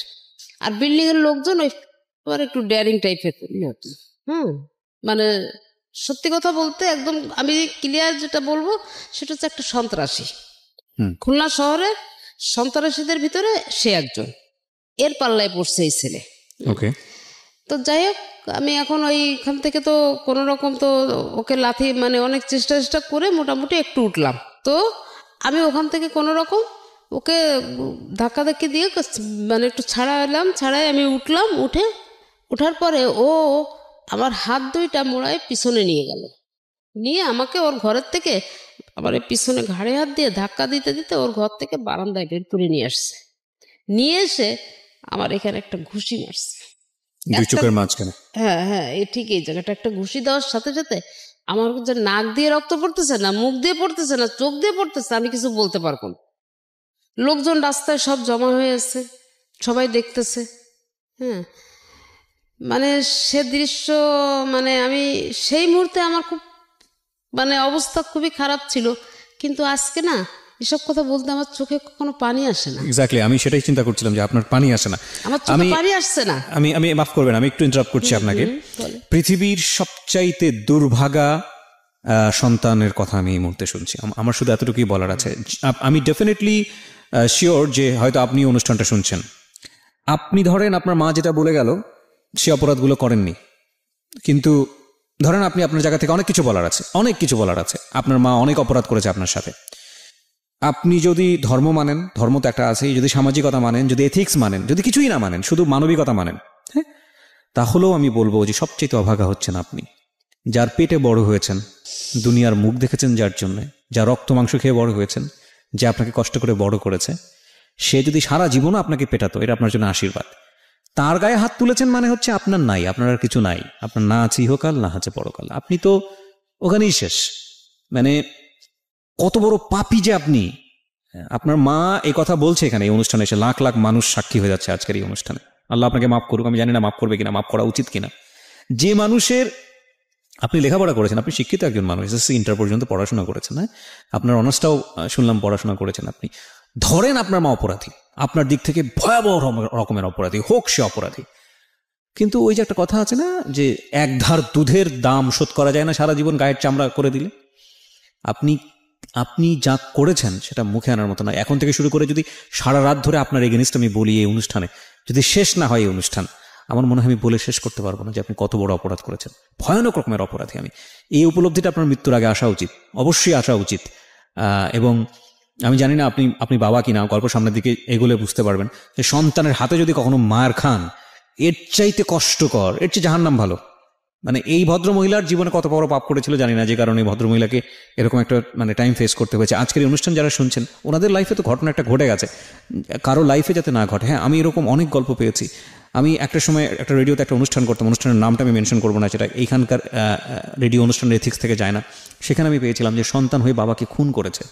সেটার পিছনে একটা ভয়াবহ রকমের লজিক ছিল। কিশোর অপরাধী ছিল সে, কিশোর অপরাধী। মনে হয় যদি ভুল না করে থাকি সাগর অথবা সম্রাট কিছু একটা নাম হবে। এবং আপনি তার পুরো গল্পটা শুনলে বিশ্বাস করতে পারবেন না যে বাবা কত বড় অপরাধ করতে পারে সন্তানের ক্ষেত্রে। তবুও কি মানা যায় যে একজন সন্তান হয়ে বাবাকে খুন করতে পারে? কখনোই মানা যায় না। তো ওই অবস্থায় আমাকে দুইটা গেট, তো এই সাইড একটা গেট, এই সাইড একটা গেট, মাঝখানে সিঁড়ির স্পেসটা, তো তখন আর কি ঘুষিটা মারার পরে আমি পড়ে যাই। ওখান থেকে আমাকে টেনে ধরে উঠায় ওই সিঁড়ির স্পেসটা নিয়ে এসে আমাকে পিছন থেকে ওই সিঁড়ির স্পেসে নিয়ে এসে নিচে নামতে হলো। তো সিঁড়ির নিচে নামতে হবে এবং আমি এখানে আসছি, নিচে নামবো, ওখানে ওয়াল। আমি যখন সিঁড়ি থেকে সিঁড়ির স্পেস আমার যখন নিয়ে আসছে, আমি কিন্তু অতটা অনুভব করি নাই। আমি কিন্তু অনুভব করতেছি আমার পরিস্থিতিটা কি। তো যখন আমি ওখানে আসার পরে ও একটা ধাক্কা দিছে যে ওই ওয়ালটাতে গিয়ে আমি বাড়ি খাবো এবং ওখানে আমি শেষ হয়ে যাব। এইভাবে আমার পিছন থেকে একটা ধাক্কা দিল ছেলেটা। ধাক্কা দেওয়ার পরে আমার নিচের ওই ভাড়াটেগুলো যখন ওই বারান্দার ভিতরে চিল্লাচিল্লি হচ্ছে, বাইরের থেকে কেউ ঢুকতে পারছে না বা কেউ হেল্প করছে না আমাকে, তখন ওই নিচের ওই ছেলে দুইটা যে অবস্থায় ছিল, রাত তখন 11টার বেশি বাজে, ওরা দুইটা ছেলে দৌড়াইয়ে উঠে এসে দেখে কি অলরেডি আমি সিঁড়ির 5-6টা সিঁড়ির স্পেস নেমে গেছি। আর মনে হয় 1-2 সেকেন্ডের মধ্যে আমি ওয়ালে বাড়ি খাবো। আচ্ছা, ওই অবস্থায় আটকেছে। ওই অবস্থায় ওরা দুইজনে এসে আমাকে ধরে বসছে। ধরে দেখে যে আমার তো নাক মুখ রক্তাক্ত। আমার তখন ওদের এই সেন্স নাই, আমার তো সেন্স নাই, ওদের ওই অবস্থা। আমার গায়ের ওড়না খুলে আমার মুখটাকে পেঁচায়ে নিয়ে ওরা সাথে সাথে চলে যায় পাশে একটা, কোনো ডাক্তার তো পায় না। এই ঘটনা ঘটতে প্রায় 12টা 12:30 বেজে গেছে। কোনো ক্লিনিকের ধারে কাছে নাই। তো ওরা তখন একটা মেডিসিনের দোকানে নিয়ে গিয়ে ওখানে নিয়ে আমাকে ড্রেসিং করে নিয়ে এসে আমাকে নিচতলায় রাখে। আবার একটা ভাড়াটের ঘরে রাখে। তো এই যখন আপনি ড্রেসিং করালেন কারো কাছ থেকে, কোনো হাসপাতালে করেছিলেন নাকি কোনো ফার্মেসিতে? না, ফার্মেসিতে। সাধারণত এরকম ঘটনা ঘটলে please go to a hospital, সরকারি হাসপাতালে যাবেন। সরকারি হাসপাতালগুলোতে আমি যত জানি ওয়ান স্টপ সার্ভিস আছে, এবং ওখানে গিয়ে আপনারা একটা মেডিকেল সার্টিফিকেট নিয়ে নেবেন যে আপনাকে ফিজিক্যালি অ্যাসাল্ট করা হয়েছে। আমি বিশেষ করে বাবা মার শুধু না, যে কারো ক্ষেত্রে আমি বলছি, সরকারি হাসপাতালে গেলে আপনাদেরকে এরকম একটা সার্টিফিকেট দেওয়া হবে যে আপনাকে ফিজিক্যালি অ্যাসাল্ট করা হয়েছে। কে করেছে আপনি চাইলে নামটা ওখানে মেনশন করতে পারেন। পরবর্তীতে আপনি যদি কোনো আইনি অ্যাকশন নেন, আপনার এই কাগজটা অবশ্যই লাগবে এবং এটার ভিত্তিতেই হবে, নইলে আসলে পরবর্তীতে আর কোনো কাজে লাগে না এগুলা। হ্যাঁ, তারপরে ওই অবস্থায় আমি তো আমার মুখ টুকের অবস্থা খুবই খারাপ ছিল, খাওয়া দাওয়া করতে পারছিলাম না, মানে গলা টলা ফুলে গেছে এবং গলায় ওর আবার হাতের নখ বড় বড়, এসব জায়গা সব মানে একদম কেটে কেটে গেছে আর কি, মানে ব্লেড দিয়ে টান দিলে যেমন। আপনি মা, আমি বিশ্বাস করি আপনি যা বলবেন আজকের অনুষ্ঠানে সবই সত্য বলবেন, এবং আপনি যে যার এগেইনস্টে বলছেন, পৃথিবীতে সবচেয়ে কাছের মানুষই আপনার, সে আপনার সাথে থাকুক আর না থাকুক, হ্যাঁ, আপনি তাকে পেটে ধরেছেন, এটাই আপনার সম্পদ। এবং আমি যত জানি আপনার সন্তান একটাই, রাইট? এরপর আর সন্তান হয়নি, সেটারও একটা স্টোরি আছে। আপনি আমাকে বলেন তো, আপনার সন্তান যে ইমব্যালেন্স আচরণ করছে, একটা মাত্র সন্তান, তাও ছেলে সন্তান, যার প্রতি আপনারা কোনো অন্যায় আচরণ করেননি, তখন যে ঘটনাটা আপনি বলছেন, সেই সময় বাবা মারা যাওয়ার পরে ওর ভিতরে কি কোনো আশঙ্কা ছিল যে আপনি অন্য কারোর সাথে সংসার করতে যাচ্ছেন, বা আপনাকে নিয়ে কোনো ছেলের সাথে কেউ কোনো গুজব শুনেছে? না, ও নিজে আমাকে বলতো কি যে দেখো এই বাড়িটা আমার বাবার, এই বাড়ির মালিক আমি। এটা তো প্রশ্নই ওঠে না, মানে এটা প্রশ্নই ওঠে না। আমি কেন বলছি, এই ধরনের কথাবার্তা তো ওর মাথা থেকে আসার প্রশ্নই ওঠে না, যে একটা মাত্র সন্তান আপনার। দেখুন, একটা মাত্র সন্তান যাকে আপনি আপনারা দুজনই এত ভালোবাসা দিয়ে বড় করেছেন, আর তো কোনো উত্তরাধিকারী নাই। আর দ্বিতীয় কথা হচ্ছে যে উত্তরাধিকারের প্রশ্নও যদি আসে, তাহলে লিগেলি সে আপনার চেয়ে বেশি পাবে, লিগেলি সে আপনার চেয়ে বেশি পাবে। সুতরাং এই প্রশ্ন তো আসেই না। আর দ্বিতীয়ত যেটা, সেটা হচ্ছে মা আপনি, কিসের বাড়ি কিসের ঘর? তো মার সাথে এই ধরনের রেশিওটা কেন আসবে? যদি একটা ভাই হতো তাও একটা কথা ছিল, বোন হতো তাহলে একটা কথা ছিল, তো মার সাথে তো রেশিওর প্রশ্নটা আসে না। ও কি কোনোভাবে ইনসিকিউর ছিল যে আপনি অন্য কাউকে বিয়ে করে ফেলছেন, বা ও এমন ও নিজেই আমাকে বলছে, ও নিজেই আমাকে বলছে যে আমি যেন বিয়ে করে এখান থেকে চলে যাই। ও নিজেই বলেছে? হ্যাঁ, ও নিজে আমাকে বলছে। ওই আপনাকে বলতো বিয়ে করে চলে যেতে? হ্যাঁ, আমাকে বলছে যে কোনো কারণ ছাড়া। না, বলছে কি যে এ বাড়িতে তুমি থাকতে পারবা না, এটা আমার বাবার বাড়ি, আমার অধিকার আগে, তো এই বাড়িতে তুমি থাকতে পারবা না, তুমি হয় তোমার কোনো আত্মীয় স্বজন বা বাবার বাড়িতে চলে যাও, বা কোনো আত্মীয় স্বজনের বাড়িতে, অথবা তুমি একটা বিয়ে করে নাও, আমার কোনো কমপ্লেন নেই। এতটা অসন্তুষ্ট কেন সে আপনার প্রতি?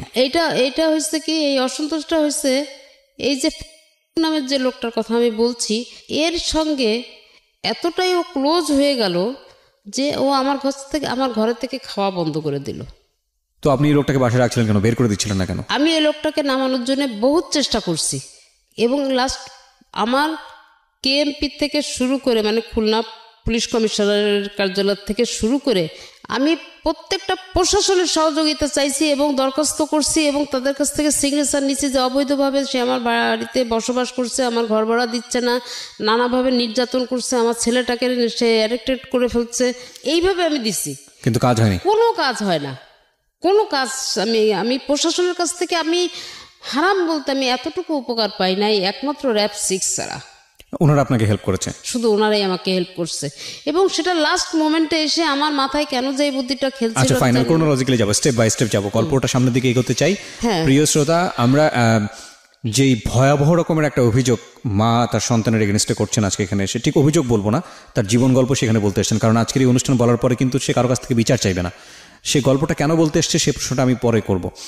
খুব ভালো হতো যদি ওনার সন্তানকে আমি মুখোমুখি করতে পারতাম, কিন্তু আমাদের অনুষ্ঠানের কিছু এথিক্স আছে, কিছু নিয়ম আছে। আমরা যখন অনুষ্ঠানটা শুরু করি তখন একটা ডিসক্লেইমার দিই ওখানে, যে এই অনুষ্ঠানে যে কথাগুলো যিনি বলেন এটা ইনভেস্টিগেটেড শোনা, এবং ওনার সন্তান সম্পর্কে এখানে বলছেন, আপনি সেটা বিশ্বাস করবেন কি করবেন না সেটা আপনার ব্যক্তিগত ব্যাপার। ওনার সন্তানের নাম আমরা এখানে প্রচার করিনি, এবং একই সাথে উনি যার এগেনস্টে এখানে কমপ্লেন করেছে ওনার ভাড়াটিয়া, তার নাম আমরা প্রচার করিনি, যাতে করে সুনাম তাদের যে মানে কোনো দুর্নাম না হয়। আমরা সচেতনভাবে চেষ্টা করি এই নামগুলো হাইড করে যাওয়ার জন্য। তবে একটা কথা ঠিক, আমরা আপনাকে উৎসাহ দেই না এই অনুষ্ঠানটা বিশ্বাস করার জন্য। যদি আপনি বিশ্বাস করতে চান আপনার মতো করে আপনি করবেন, শিক্ষণীয় পার্সপেক্টিভ থেকে, কারণ এটা ইনভেস্টিগেটেড শো না। অফকোর্স এটা ইনভেস্টিগেটেড শো না। একজন এসে বলে গেলেন, সেটা কতটুকু সত্য কতটুকু মিথ্যা সেটা তার উপর নির্ভর করে। এবং খুব কষ্ট হচ্ছে যে যদি এখানে এসে ভাই তার বোনকে নিয়ে এভাবে বলতো, বা বোন এসে তো যদি ভাইকে নিয়ে এভাবে বলতো, আমি তাকে বলার সুযোগ দিতাম না, আমি তাকে অনুষ্ঠানে গল্পই বলার সুযোগ দিতাম না। কিন্তু যখন মা এসে একমাত্র সন্তানের এগেনস্টে বলে, এবং তখন বলার সুযোগ দেই একটাই কারণে, যে মা হয়ে সন্তানের এগেনস্টে কীভাবে মিথ্যা কথা বলবে, কেন বলবে, তার উদ্দেশ্যটা কি? তার উদ্দেশ্য থাকতে পারে না। এবং এই ঘটনা কিন্তু একবার ঘটেনি, আরও বহুবার ঘটেছে। সামনের দিকে একটু এগোতে চাই। তবে নাথিং ইজ ইম্পসিবল। সন্তানের দিক থেকে যদি শোনা যায় তাহলে হয়তো তার জায়গা থেকে অনেক শক্তিশালী একটা যুক্তি ছিল। কিন্তু যেই যুক্তি আপনি দেন না কেন ভাই, আপনার মা যেহেতু বলেছে আপনি তার গায়ে হাত তুলেছেন, পৃথিবীতে মা যদি পাগলও হয়ে যায়, উন্মাদ হয়ে যায়, বদ্ধ উন্মাদ, এমন উন্মাদ যে গায়ে কাপড় চোপড় রাখতে পারছে না, এরকম উন্মাদও যদি হয়ে যায়, তাকে একটা টোকা দেওয়ার অধিকার আল্লাহ দেয়নি, টোকা দেওয়ার অধিকার দেয়নি। আপনি যদি ধর্ম না মানেন, মানবিক জায়গা থেকেও আপনি সেটা পারবেন না। তাহলে এই পার্সপেক্টিভ থেকেই আমি আমাদের আজকের এই অনুষ্ঠানটাতে ওনাকে বলার সুযোগ দিয়েছি। জি বলুন। তারপর হ্যাঁ, ওখান থেকে করে নিয়ে আসার পরে আমাকে নিচে রাখা হলো।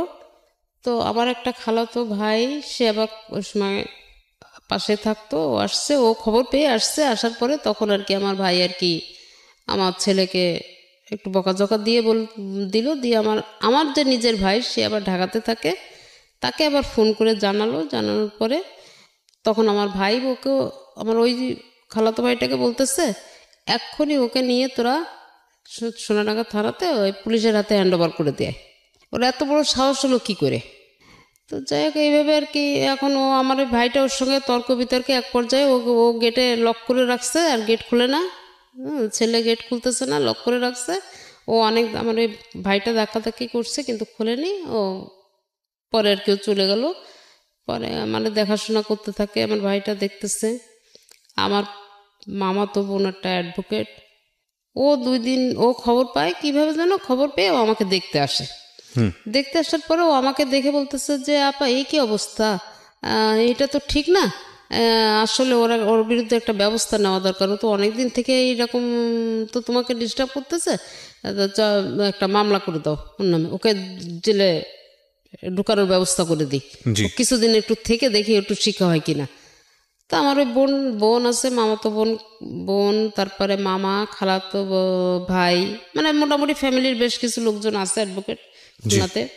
তারা মিলে সবাই একটা পরামর্শ করলো, করে ওকে একটা মামলা দিয়ে, কোর্টের মাধ্যমে একটা মামলা দিয়ে ওকে জেলে দেওয়া হলো। দেওয়ার পরে তখন আর কি করলো, তখন 12 দিনের মাথায় ওকে বললো যে 65,000 টাকা খরচ করে ওকে বের করে নিয়ে আসলো। ওকে। তো ওই সময়টায় ওই যে ছেলে মারছে, আমি অসুস্থ, ওই সময় আমি আমার আম্মার কাছে গিয়ে থাকি আর কি, পাশাপাশি তো খুব বেশি একটা দূর না। আমি আম্মার কাছে গিয়ে থাকি। তো ওই সময় একটু সুস্থ হওয়ার পরে ওই যেদিকে ছেলেও বেরোয় আসছে, আমি একটু সুস্থ হইলাম, বাসায় আসলাম। বাসায় এসে দেখি কি যে আমার আলমারি ভেঙে, আমার আলমারি ভেঙে আলমারির ভিতরে আমার 7.5 ভরি অর্নামেন্টস ছিল, সেটা নিয়ে গেছে আমার ছেলে। হ্যাঁ, আমার ঘরের দরজা ভেঙে ফেলছে। ওকে। ঘরের দরজায় যে হ্যাজবোল্টটা দেওয়া, লকটা দেওয়া, এই লকটাকে কাটছে। জি। কেটে আমার ল্যান্ডফোন, টিভি, গ্যাসের সিলিন্ডার, আমাদের ওখানে তো সিলিন্ডার ব্যবহার করি আমরা, সিলিন্ডার, তারপরে হচ্ছে যে আলমারির ভিতর থেকে আমার কাপড় চোপড়, আমার শীতের কাপড়, আমার পার্সপত্র, সার্টিফিকেট এবং আমার ফাইলপত্র যেখানে যা ছিল নেওয়ার মতন সব কিছু নিয়ে গিয়ে আমাদের যে দোতলায় পুরো একটা ফ্ল্যাট, তো একটা ফ্ল্যাটের মাঝখানে ও পার্টিশন দিয়ে দিচ্ছে ইট দিকেতে। ওকে। দিয়ে আমারটা সেপারেট করে ফেলছে, ওরটা সেপারেট করে ফেলছে। ও আমার ফ্রিজ ট্রিজ সব নিয়ে গেছে। আচ্ছা। তো আমি যখন বাসায় আসলাম, বাসায় আসার পরে আমি পরিস্থিতি তো দেখলাম, দেখে চুপচাপ আছি। এখন আমার আম্মা তো বলতেছে যে আমি কি তোকে এইভাবে রেখে যাব, যদি রাত্রে আবার কোনো দুর্ঘটনা ঘটে? আমি বললাম যে না, তুমি যাও। আমি বললাম তুমি যাও, তুমি এত টেনশন করো না, আল্লাহ ভরসা, যাও, আচ্ছা, যা হবার হবে। তো যাক, আম্মা অনেক টেনশন করে, অনেক সাবধান করে দিয়ে বুঝাই টুজাই বলে চলে গেল। চলে যাওয়ার পরে এরপর থেকে তো অত্যাচার আমার পরে তো বাড়তে শুরু করলো, জেল থেকে বেরোয় আসার পরে। ওকে। এখন জেলে কতদিন ছিল? জেলে ছিল 14 দিন। আপনি কি কেস করেছিলেন নাকি আলটিমেটলি এমনিতেই নিয়ে গেল জেলে? না, আমি ওই যে আমাকে মারছিল না, শুধু কমপ্লেইন করেছেন? ওইটার এগেইনস্টে একটা মামলা করছিলাম। মামলা করলে তো সে বের হয়ে আসলো কিভাবে, আমি ঠিক বুঝলাম না। মামলা করলেও বের হয়ে আসলো কিভাবে, এটা হচ্ছে কি আমারও এটা টার্গেট, যেহেতু মা মামলা করছে সেক্ষেত্রে তো অন্য কেউ বের করে নিয়ে আসতে পারে না বা পারার কথাও না। কিন্তু এখানে কোনো এখানে আচ্ছা ঠিক আছে, আইনগতভাবে আমি মানে এটা আপনাকে বুঝাইতে পারবো না। যাই হোক, সে আপনি মামলা দিলেন, ছেলে জেলে ছিল, কিছুদিনের মধ্যে সে আবার বের হয়ে আসলো। আচ্ছা, তারপর কি হলো? এরপরে বের হয়ে আসার পরে তো অত্যাচার আমার পরে তো আরো বেড়ে গেল মানে কি, এতদিন তো ছেলে করতেছিল, মানে আপনি ছেলেকে দিয়ে করাচ্ছিলেন, এখন ওয়াইফ, হ্যাঁ, মানে এখন পুরা ফ্যামিলিটা আর আমার ছেলে পুরো এক হয়ে গেল, আর আমি হয়ে গেলাম একটা সাইড। এদের প্রত্যেকের টর্চারিং এখন আমাকে দিনের বেলা, এমনকি রাতের বেলা আমার ছেলে ঘরে আছে, আমি এ পাশে আছি, ও পাশে আছে, 3 তলায় নেমে চলে আসছে, এসে আমার গেটে লাথি গুতা মারে মারতেছে আর বলতেছে অকথ্য ভাষা, ওদের ভাষা টাষা তো খুব খারাপ, মানে গালিগালাজ করতেছে, গেট খুলে বেরো, তোরে এখন দেখে নেবো, এ করবো সে করবো। না না ছেলে না, ওকে। কিন্তু ছেলে পাশের ঘরে থেকে সবই জানতেছে, শুনতেছে, ছেলেকে আর এখন ফেস করাচ্ছে না, এখন কিন্তু ফেস হচ্ছে। তো এইভাবে শোনেন, এইভাবে মার ধর খাইতে খাইতে আমি তো একদম অতিষ্ঠ হয়ে যাচ্ছি। তারপরে যাই হোক, আমি কোনো জায়গায় কোনো কিছু করতে পারছি না। এলাকার যারা গণ্যমান্য ব্যক্তি আছে তাদেরকে জানালাম, তারাও ওকে ডাকলো, বসলো, কারোর ডাকে কোনো পাত্তা দেয় না। এবং সে তার বক্তব্য হচ্ছে কি, আমাকে সে উল্টা আমাকে ধমকায়, আজকে অমুকের কাছে গেছিলি, তমুকের কাছে গেছিলি, আমার ক্ষমতা সম্পর্কে তুই কিছু জানিস, তোকে আমি কি করতে পারি, তোকে যে কোনো সময় কিন্তু রাস্তাঘাটে শেষ করে দেবো, এইভাবে আর কি আমাকে হুমকি ধামকি দিয়ে যাচ্ছে। এমনকি আমি গেটে লক করে আমি ভিতরে থাকি, কিন্তু বাইরের থেকে কেউ বুঝতে পারবে না যে ঘরে কোনো মানুষ আছে, হ্যাঁ, মানে কোনো শব্দ ছাড়াই আমি ভিতরে থাকতেছি। তো যাই হোক, এইভাবে আর কি আমার কাটতে কাটতে এক পর্যায়ে আমি নিরুপায় হয়ে 14 সালে, হ্যাঁ 14 সালের একটা এইভাবে কিন্তু আমি ওকে একটু ভালো করার জন্য না, আমি নিজের থেকে সে মানে যেচে পড়ে ওকে আমি যে একটু ভালো হওয়ার জন্যে, ওই কাছ থেকে সরে আসার জন্যে আমি ওকে বোঝানোর চেষ্টা করি।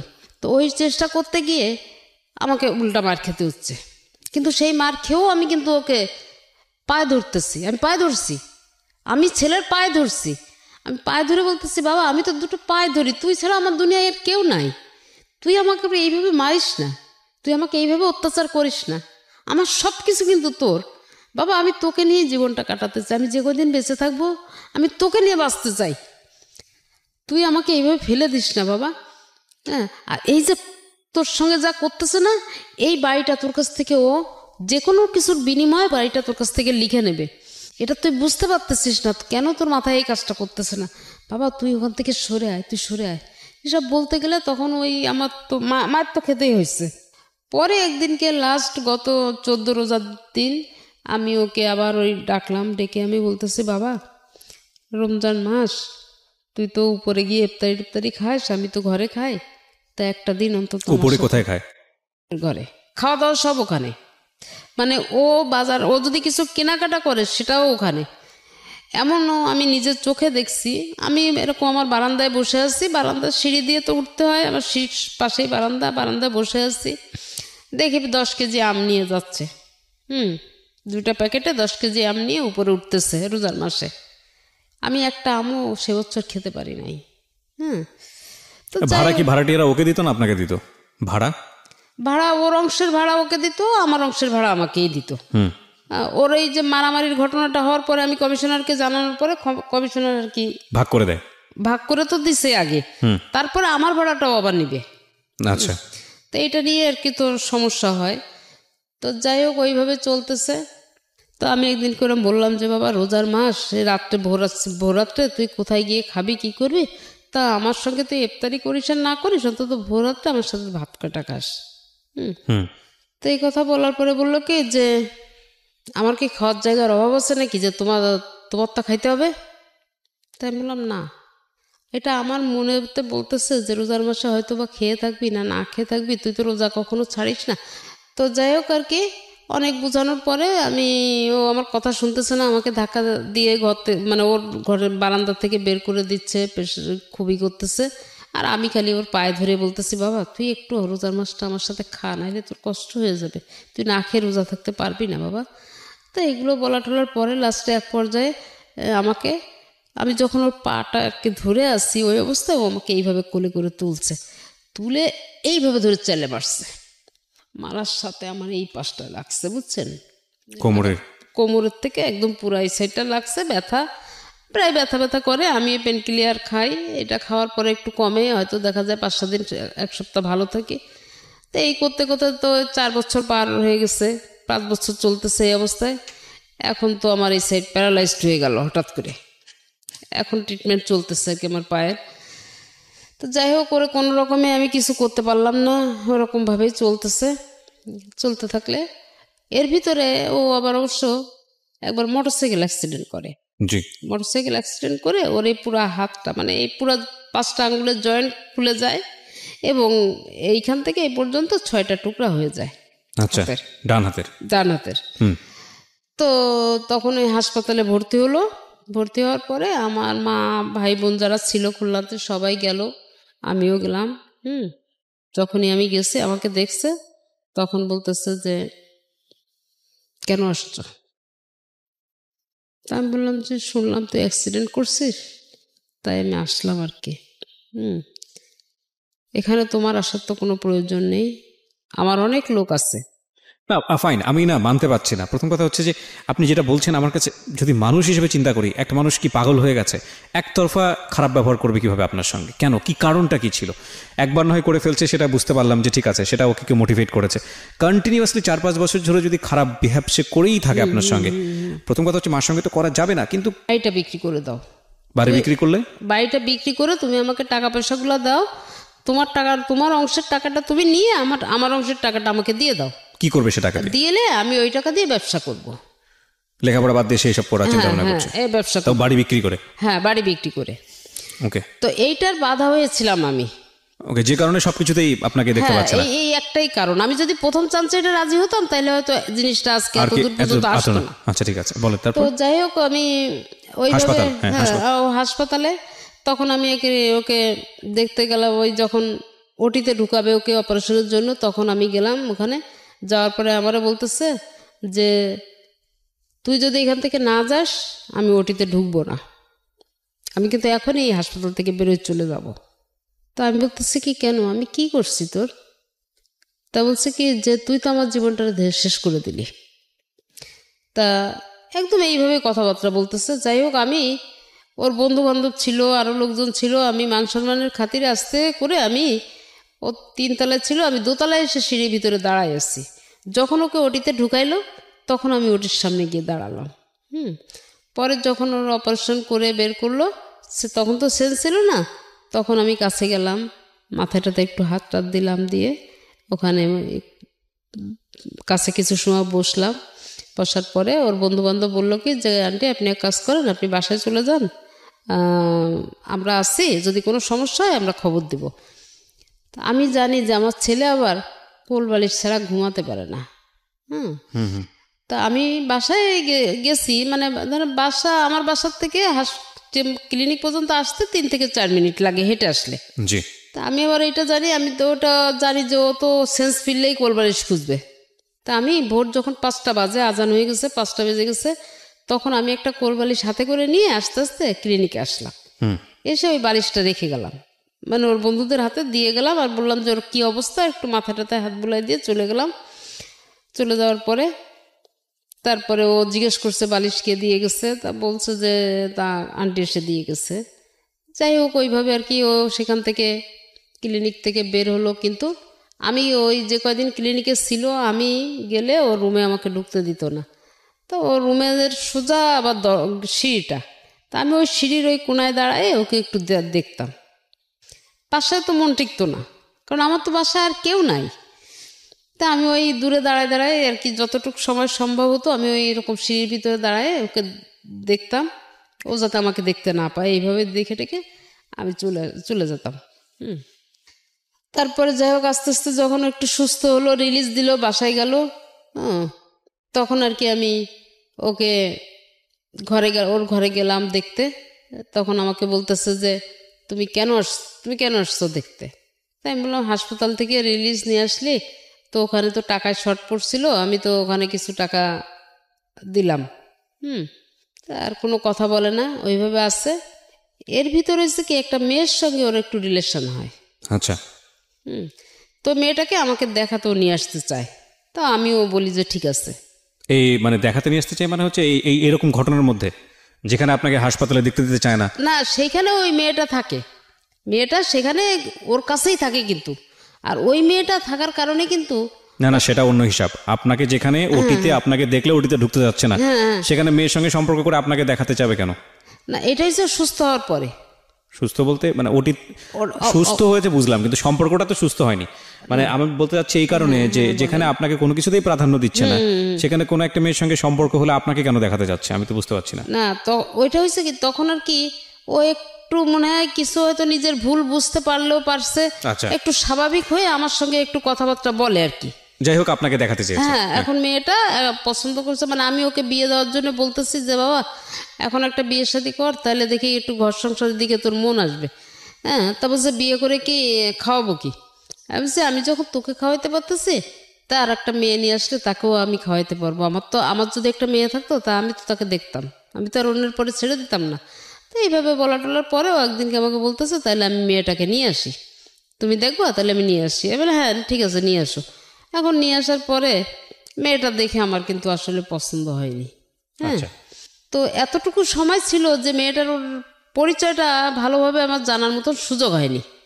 হ্যাঁ, 5-7 মিনিট ছিল আর কি। তো মেয়েটা চলে যাওয়ার পরে আমার ছেলে যখন বাসায় আসলো, আমি তখন ওকে বললাম যে আচ্ছা ওদের বাড়িটা কোথায়? তা বললো তো বাবা, ওরা কয় ভাই বোন, বাবা মা কি করে? তা বলতেছে যে আমি ওর বাবা মা কি করে এটা আমি বলতে পারবো না, ওরা হচ্ছে 3 বোন আর 1 ভাই, ও হচ্ছে বোনদের মধ্যে ছোট। জি। তাই আমি বললাম কি যে তুই একটা মেয়ের সঙ্গে রিলেশন করলি, অথচ তার বাবা কি করে তুই এইটা বলতে পারিস না, এইটা আবার কেমন কথা বলতেছিস? তা আমার না জিনিসটা একটু সন্দেহ লাগলো। এটা লাগার পরে আমি এটা কি করলাম, আমি এটা কোনো একজন মারফতে, কারো একজন মারফতে আমি খোঁজ নিলাম যে আসলে মেয়ের বাবা কি করে। তখন আমি জানতে পারলাম যে মেয়ের বাবা একজন ট্রাক ড্রাইভার। আচ্ছা।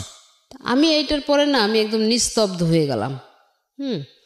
পরবর্তীতে আমি ছেলেকে ডাকলাম, আবার বেশ 2-3 দিন পরে আমি ছেলেকে ডাকলাম, জিজ্ঞেস করলাম। ছেলে বলল যে আসলে তো আমি জানি না।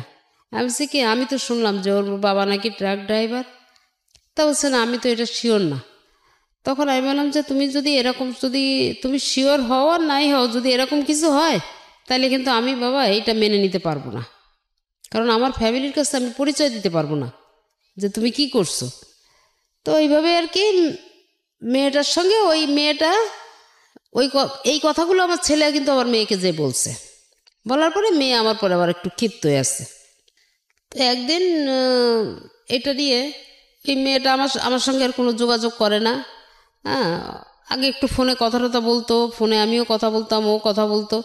একদিন আমি ফোন করলে ও উল্টা আমাকে খুব ঝাড়ি দিচ্ছে মেয়ে। তখন আমি আবার মানে একটু আনইজি ফিল করতেছি যে কী ব্যাপার, কী হইলো। তো যাই হোক, আমি আর তারপর থেকে মেয়ের সঙ্গে কোনো যোগাযোগ করি না। আর এদিকে হচ্ছে ছেলে, এর কাছে বাড়ি বিক্রি হবে, ওর কাছে বাড়ি বিক্রি হবে, সে তার কিন্তু ওই বাড়িটাই এখন সব কিছু হয়ে গেছে। আচ্ছা, এটা বিক্রি না করা পর্যন্ত সে আর ঠান্ডা হচ্ছে না। তো আমি গত বছরের একটা সময় আমার অফিসে, মানে আমার হাজব্যান্ড যে অফিসে চাকরি করতেন, আমি খুলনা অফিসে, আমার অনেক পরিচিত লোকজন আছে, তো তা আমি তাদের কাছে গিয়ে বললাম ভাই আপনারা আমাকে একটা উপকার করেন, বাড়িটা তো হাউস বিল্ডিংয়ে অল্প কিছু টাকা বকে আছে, আর ছেলেও তো বাড়ি বিক্রি করতে চাচ্ছে, তা আমি আপনাদের লোনটাও আমি শোধ করে দেব, আর ওকে বলেন বাড়িটা আমি, ও যে দাম চাচ্ছে আমি ওই দামটাই ওকে দিব, বাড়িটা আমাকে দিয়ে দিক। আচ্ছা, আমার স্বামীর বাড়ি, আমি এটা অন্য কারো হাতে দিতে চাচ্ছি না।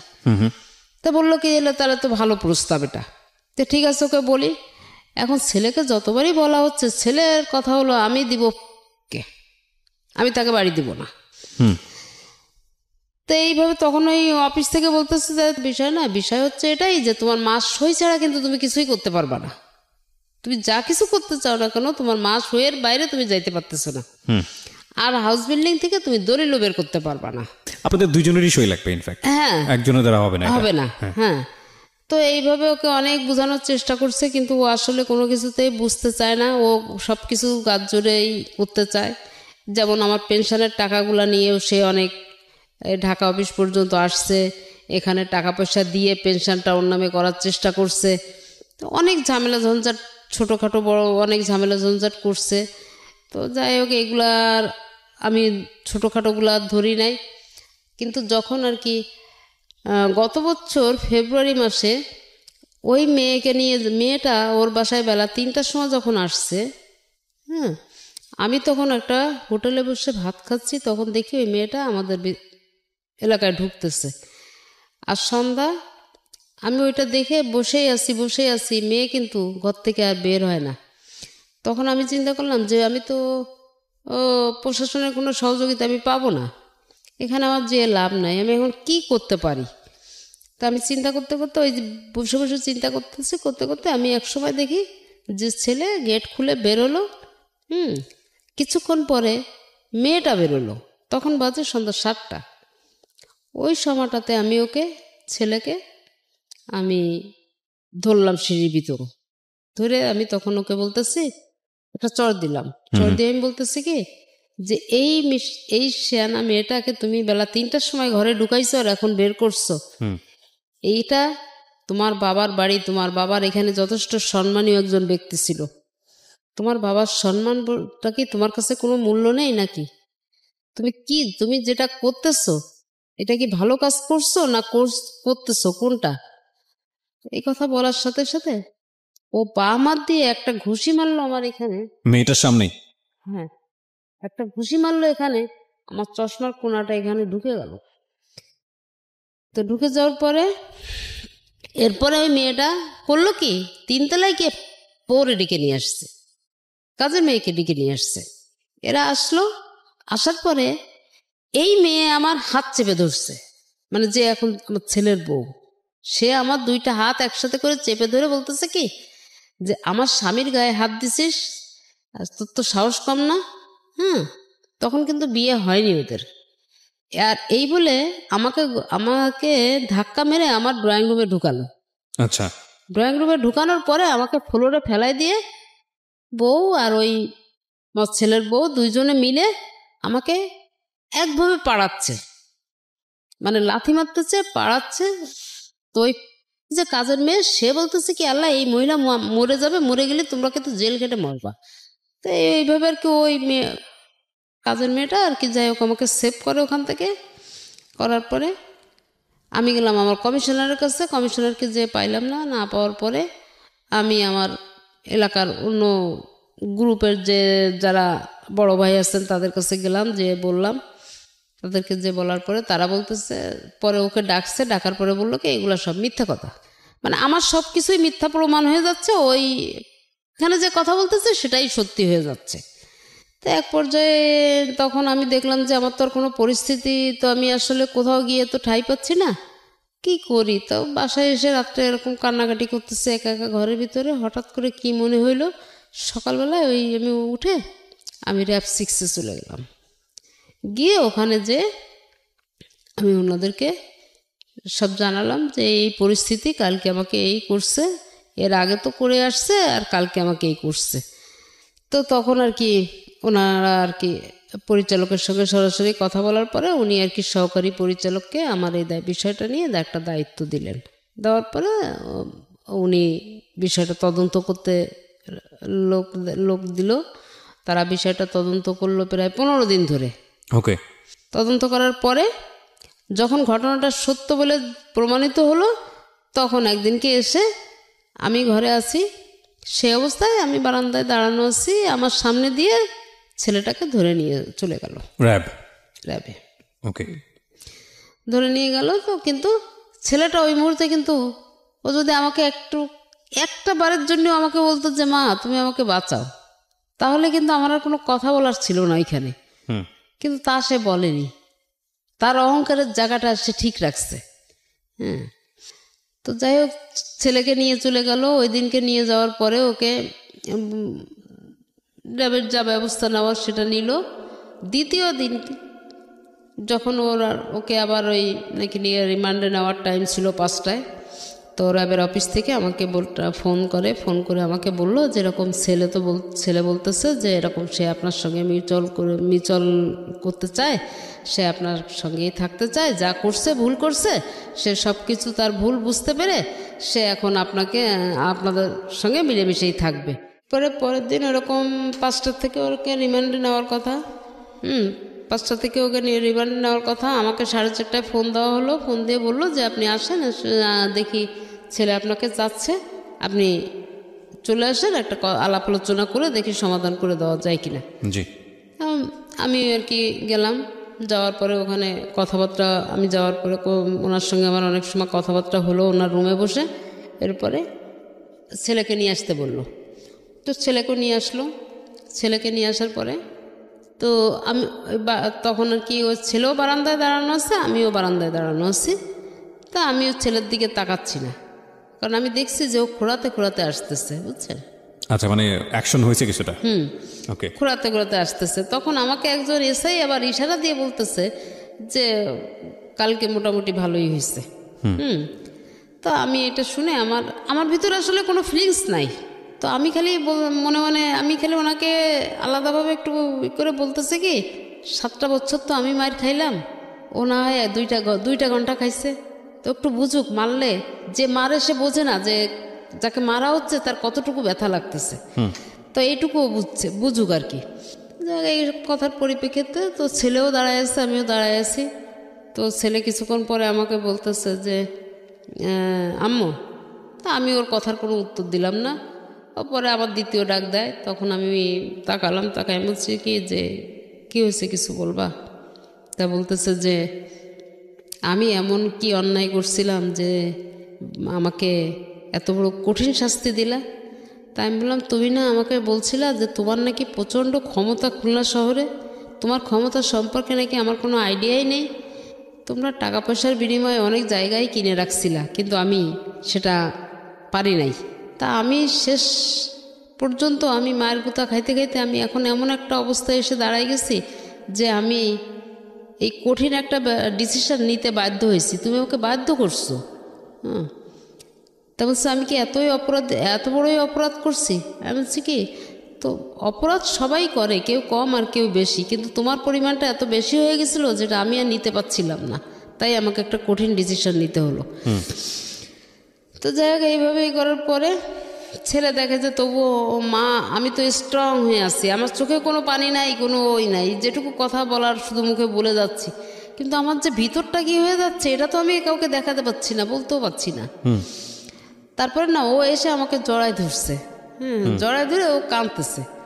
তখন আমি আস্তে করে ওকে আমার গায়ের থেকে হাত 2টা নিয়ে আমি সরাই দিয়ে বললাম যে বাবা এখনো সময় আছে, ভালো হয়ে যাও। এটা বলে আমি ওকে সরাই দিলাম, কিন্তু তারপরেও কিন্তু আমি ভেঙে পড়িনি, মানে আমার চোখ দিয়ে ও এক ফোঁটা পানি দেখতে পাইনি। তো খালি বললো কি যে আম্মু তুমি এত কঠিন হয়ে গেলে। আমি বললাম কঠিন হয়ে যায়, আমাকে কঠিন হইতে তো বাধ্য করছো তোমরা। তা ওখানে যখন আমি অভিযোগ করি তখন এই নামটাম সহই আমি করছিলাম, এবং এটা জানে যে আমি ওর নামে এবং আমার ছেলের নামে কমপ্লেন করছি। এই কারণে এখন আমাকে প্রচণ্ড আকারের ভয় পায়। তো সেইভাবে আছে। ছেলে বিয়ে করছে, আমি বউটাকে নিয়ে আসি, ছেলে বউ নিয়েই আমি আসি গত বছর থেকে সংসারে। আমার ছেলে কোনো টাকা পয়সা বা কোনো খরচ খরচা কোনো কিছুই বহন করে না, কিন্তু আমি ছেলে বউকে নিয়ে আমি কিন্তু সংসার চালাই দিচ্ছি। কিন্তু ওই যে ভাগাভাগিটা আমাদের আছে না, ভাগাভাগিটা কিন্তু ঠিকই আছে। ওই ভদ্রমহিলাকে কি বিয়ে করেছেন? মানে হ্যাঁ হ্যাঁ হ্যাঁ, সেই মেয়েকে বিয়ে করছে, এবং মেয়ে অনার্স পাস করার পরে বিয়ে করছে। এই যে এবার মাস্টার্স পরীক্ষা দিছে। ঠিক আছে, আমি এগুলোকে না আসলে ক্লেম হিসেবে দেখতে চাই না, এগুলো আপনার নিজের ঘরের গল্প, আপনি যাকেই বলেন না কেন এখানে আপনার মান সম্মানই যাবে। আমি বরং সিচুয়েশনটাকে দেখতে চাচ্ছি এইভাবে যে কতটা ভয়াবহ তার মধ্য দিয়ে যেতে হয়েছে। আপনার ছেলেকে যদি আজকে আমি এখানে বলার সুযোগ পেত, সে নিশ্চয়ই আপনার বিরুদ্ধে তার 1000টা অভিযোগ থাকতো। আমি এই কথাটা বারবারই বলছি, 1000টা অভিযোগ থাকতো, কিন্তু আমি কোনোভাবেই মানতে পারছি না যে গায়ে হাত তোলার ব্যাপারটা। আমার সে কারণেই আজকে আপনাকে জীবন গল্পে বলার সুযোগ করে দেয়া। যত বড় অপরাধী তার মা করুক না কেন, যাই কিছু করুক না কেন, সন্তান তাকে গায়ে হাত তোলার কোনো এখতিয়ার নেই। এটা ভয়াবহ। আমি যতবার মুখ দিয়ে বলছি আমার কাছে মনে হচ্ছে যে পৃথিবী কম্পন হওয়ার মতো অবস্থা। এটা কি? এটা হতেই পারে না, এটা অসম্ভব। এবং সেই সন্তান তো মানে স্বাভাবিকভাবে স্বাভাবিক সেন্স নিয়ে বেঁচে থাকে কিভাবে? হোক মা পাগল হতে পারে, বদ্ধ উন্মাদ হতে পারে, যাই কিছু করুক না কেন, অসম্ভব, একেবারেই অসম্ভব। এই জায়গাটা থেকেই গল্পটা আসলে, মানে অন্য বিষয়ে হয়তো এই ভদ্রমহিলা দোষী, অন্য বিষয়ে হয়তো এই ভদ্রমহিলা এমন কিছু করেছে যে যাতে করে সন্তান হিসেবে মেনে নেওয়াটা খুব কঠিন, but no way physically assault করার কোনো অধিকার সন্তানের নাই, এবং এটা করতেই পারে না। আবারও সেই কথা যদি বলি, আপনি যদি রিলিজিয়ান মানেন তাহলে তো আমাদের এখানে এরকমভাবে স্পষ্ট বলা আছে যে তোমার বাবা মাকে তুমি সেভাবে প্রতিপালন করো যেভাবে তোমাকে ছোটোবেলায় তাকে লালন পালন করা হয়েছে, এবং শব্দটা পর্যন্ত উচ্চারণ করো না যদি তাদের প্রতি বিরক্ত হও। সেখানে গায়ে হাত তোলার প্রসঙ্গ চলে আসছে, খুবই দুঃখজনক। আমি গল্পের শেষের দিকে একটু আসতে চাই। তো বছরখানেক আপনি সেটা হলো সাপোর্ট দিচ্ছেন, যেটা বলছিলেন যে ঠিক আছে, ভালো কথা। আপনার ছেলে লেখাপড়া অনার্সের পরে আর করেনি। তো এই সময়টাতে সাপোর্টটা বলতে আসলে কি আপনার সঙ্গে সংসার করা শুরু করলো? যেই ভদ্রলোকের কথা বলছিলেন যে আপনাদের বাড়িতে থেকে এক ধরনের সন্ত্রাসী কার্যক্রম পরিচালনা করেছে, উনি কি এখনো আছে না বের করে দিয়েছেন? এই আগামী 1 তারিখে তার নেমে যাওয়ার ডেট। এখনো পর্যন্ত সে এত কিছুর পরেও আছে? আমার এখনো পর্যন্ত আমি এই ছেলেকে দিয়ে আমি চেষ্টা করলে আধা ঘন্টার ভিতরে আমি ওকে নামাবো, কিন্তু আমার ছেলের কোথায় যেন একটা দুর্বলতা আছে ওর প্রতি। আমার ছেলে ওকে নামাইতেই দিতে চায় না। কি দুর্বলতা? বিয়ে করেছে কতদিন? বিয়ে করছে 1 বছর। 1 বছর যাবত সংসার ধর্ম করে খাচ্ছে তারা? সংসার ধর্ম আমার সাথেই আর কি, আমি আপনার সঙ্গে আছে। বাড়িটার কি অবস্থা? বাড়িটা নিয়ে হচ্ছে সেই বাড়ি তো ওদেরকে দিবে, এটাই হচ্ছে ওদের সঙ্গে একটা এগ্রিমেন্ট করা আছে। কাদেরকে? মানে ওই সাথে একটা এগ্রিমেন্ট করা আছে, বাড়িটা ওদেরকে দিবে। তো সেটা আর কি, আমি শুধু আমার কথা ছিল এটাই যে আমার জীবনে আমার শরীরে 1 বিন্দু রক্ত থাকতে আমি বাড়িটা কেবে দিতে দেবো না। আর সে হচ্ছে ছাড়া দিবে না। তা লাস্টে একটা মিউচুয়ালের ভিতর দিয়ে যাই হোক আমি বাড়িটাকে রক্ষা করতে পারছি। আর আমার ছেলের যে বউটা আছে, এই যে 1 বছর বিয়ে করছে না, এই 1 বছরের ভিতরে 2টা ঈদ গেছে, একটা রমজান মাস গেছে। 1 বছরের ভিতরে এই পর্যন্ত আমার ছেলে বা বউ একটা দিনের জন্য, একটা বেলার জন্যে আমার সাথে বসে ভাত খায়নি। কিন্তু সংসারে আমি মাসে 20 থেকে 25,000 টাকা সমস্ত খরচ আমি বহন করি, কিন্তু আমার সাথে একটা ঈদের দিনও তারা আমার সঙ্গে 1 মুঠো ভাত খেতে পারেনি। এটা আমার সবচেয়ে বড় কষ্টের জায়গা। এই কষ্টগুলো হয়তো বা কোনোদিনও যাবে না, কারণ আজকে আপনি রেডিওতে যে গল্পটা বলে গেলেন এরপরে কষ্ট হয়তো আরও বাড়বে। কারণ আমরা আসলে ভালো দিকগুলো নেই না, কারণ মানবিক দিক থেকে যদি বিচার করা যায় তাহলে হয়তো বলবো যে যিনি গল্পটা আজকে এখানে বললেন তার কষ্টের জায়গা থেকে তিনি বলেছেন। আপনার সন্তান যদি এটাকে ইগোর জায়গা থেকে নেয় তাহলে হয়তো আপনার সঙ্গে খারাপ আচরণ আরও বাড়বে। আমি যে প্রশ্নটা করেছিলাম যে বাড়ির অবস্থাটা কি, এই বাড়িটার সমাধান কী হয়েছে শেষ পর্যন্ত? বাড়ির অবস্থাটা এখন আমারই এক রিলেটিভের মাধ্যম দিয়েই আর কি আমার নেওয়া হচ্ছে। আপনি নিয়েছেন বাড়িটা কার কাছ থেকে? মানে ছেলের অংশটা আপনি কিনে নিয়েছেন? কত টাকা দিয়ে কিনে নিয়েছেন? তাকে 65 লাখ টাকা দেওয়া হয়েছে। এই 65 লাখ টাকা আপনি কোথায় পেয়েছেন? এই 65 লাখ টাকা আমার হাজব্যান্ডের পেনশনের টাকাটা, আমি এতদিন কোনো হাত দেই নাই, আমি উঠাই নাই। কত বছর উনি মারা গেছেন? 2001-এ মারা গেছেন? 2004-এ মারা গেছেন।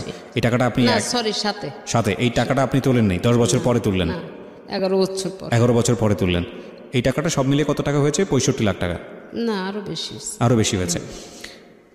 আর উনি জীবিত অবস্থায় বাড়িটা করেছিলেন, জায়গাটা কিনেছিলেন, উনি এত টাকা পেলেন কোথায়? এই প্রশ্নটা আমার করা উচিত এই কারণে যে জায়গাটা আমি যখন জায়গা কিনছি না, তখন হচ্ছে যে ওখানে যে জায়গাটা কেনা হয়েছে তখন ওখানের কাঠা ছিল 10,000 করে।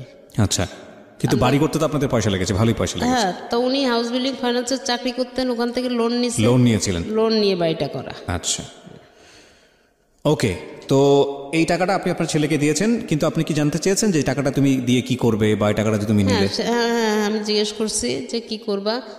তো টাকাটা তার ওয়াইফের নামে কিছু ফিক্সড ডিপোজিট করছে, তার নামে করছে, আর কিছু টাকা তার ব্যবসার জন্য রাখছে, ব্যবসা করবে। কি ব্যবসা করবে এটা আমাকে সে বলেনি, যখন করবে তখন জানাবে।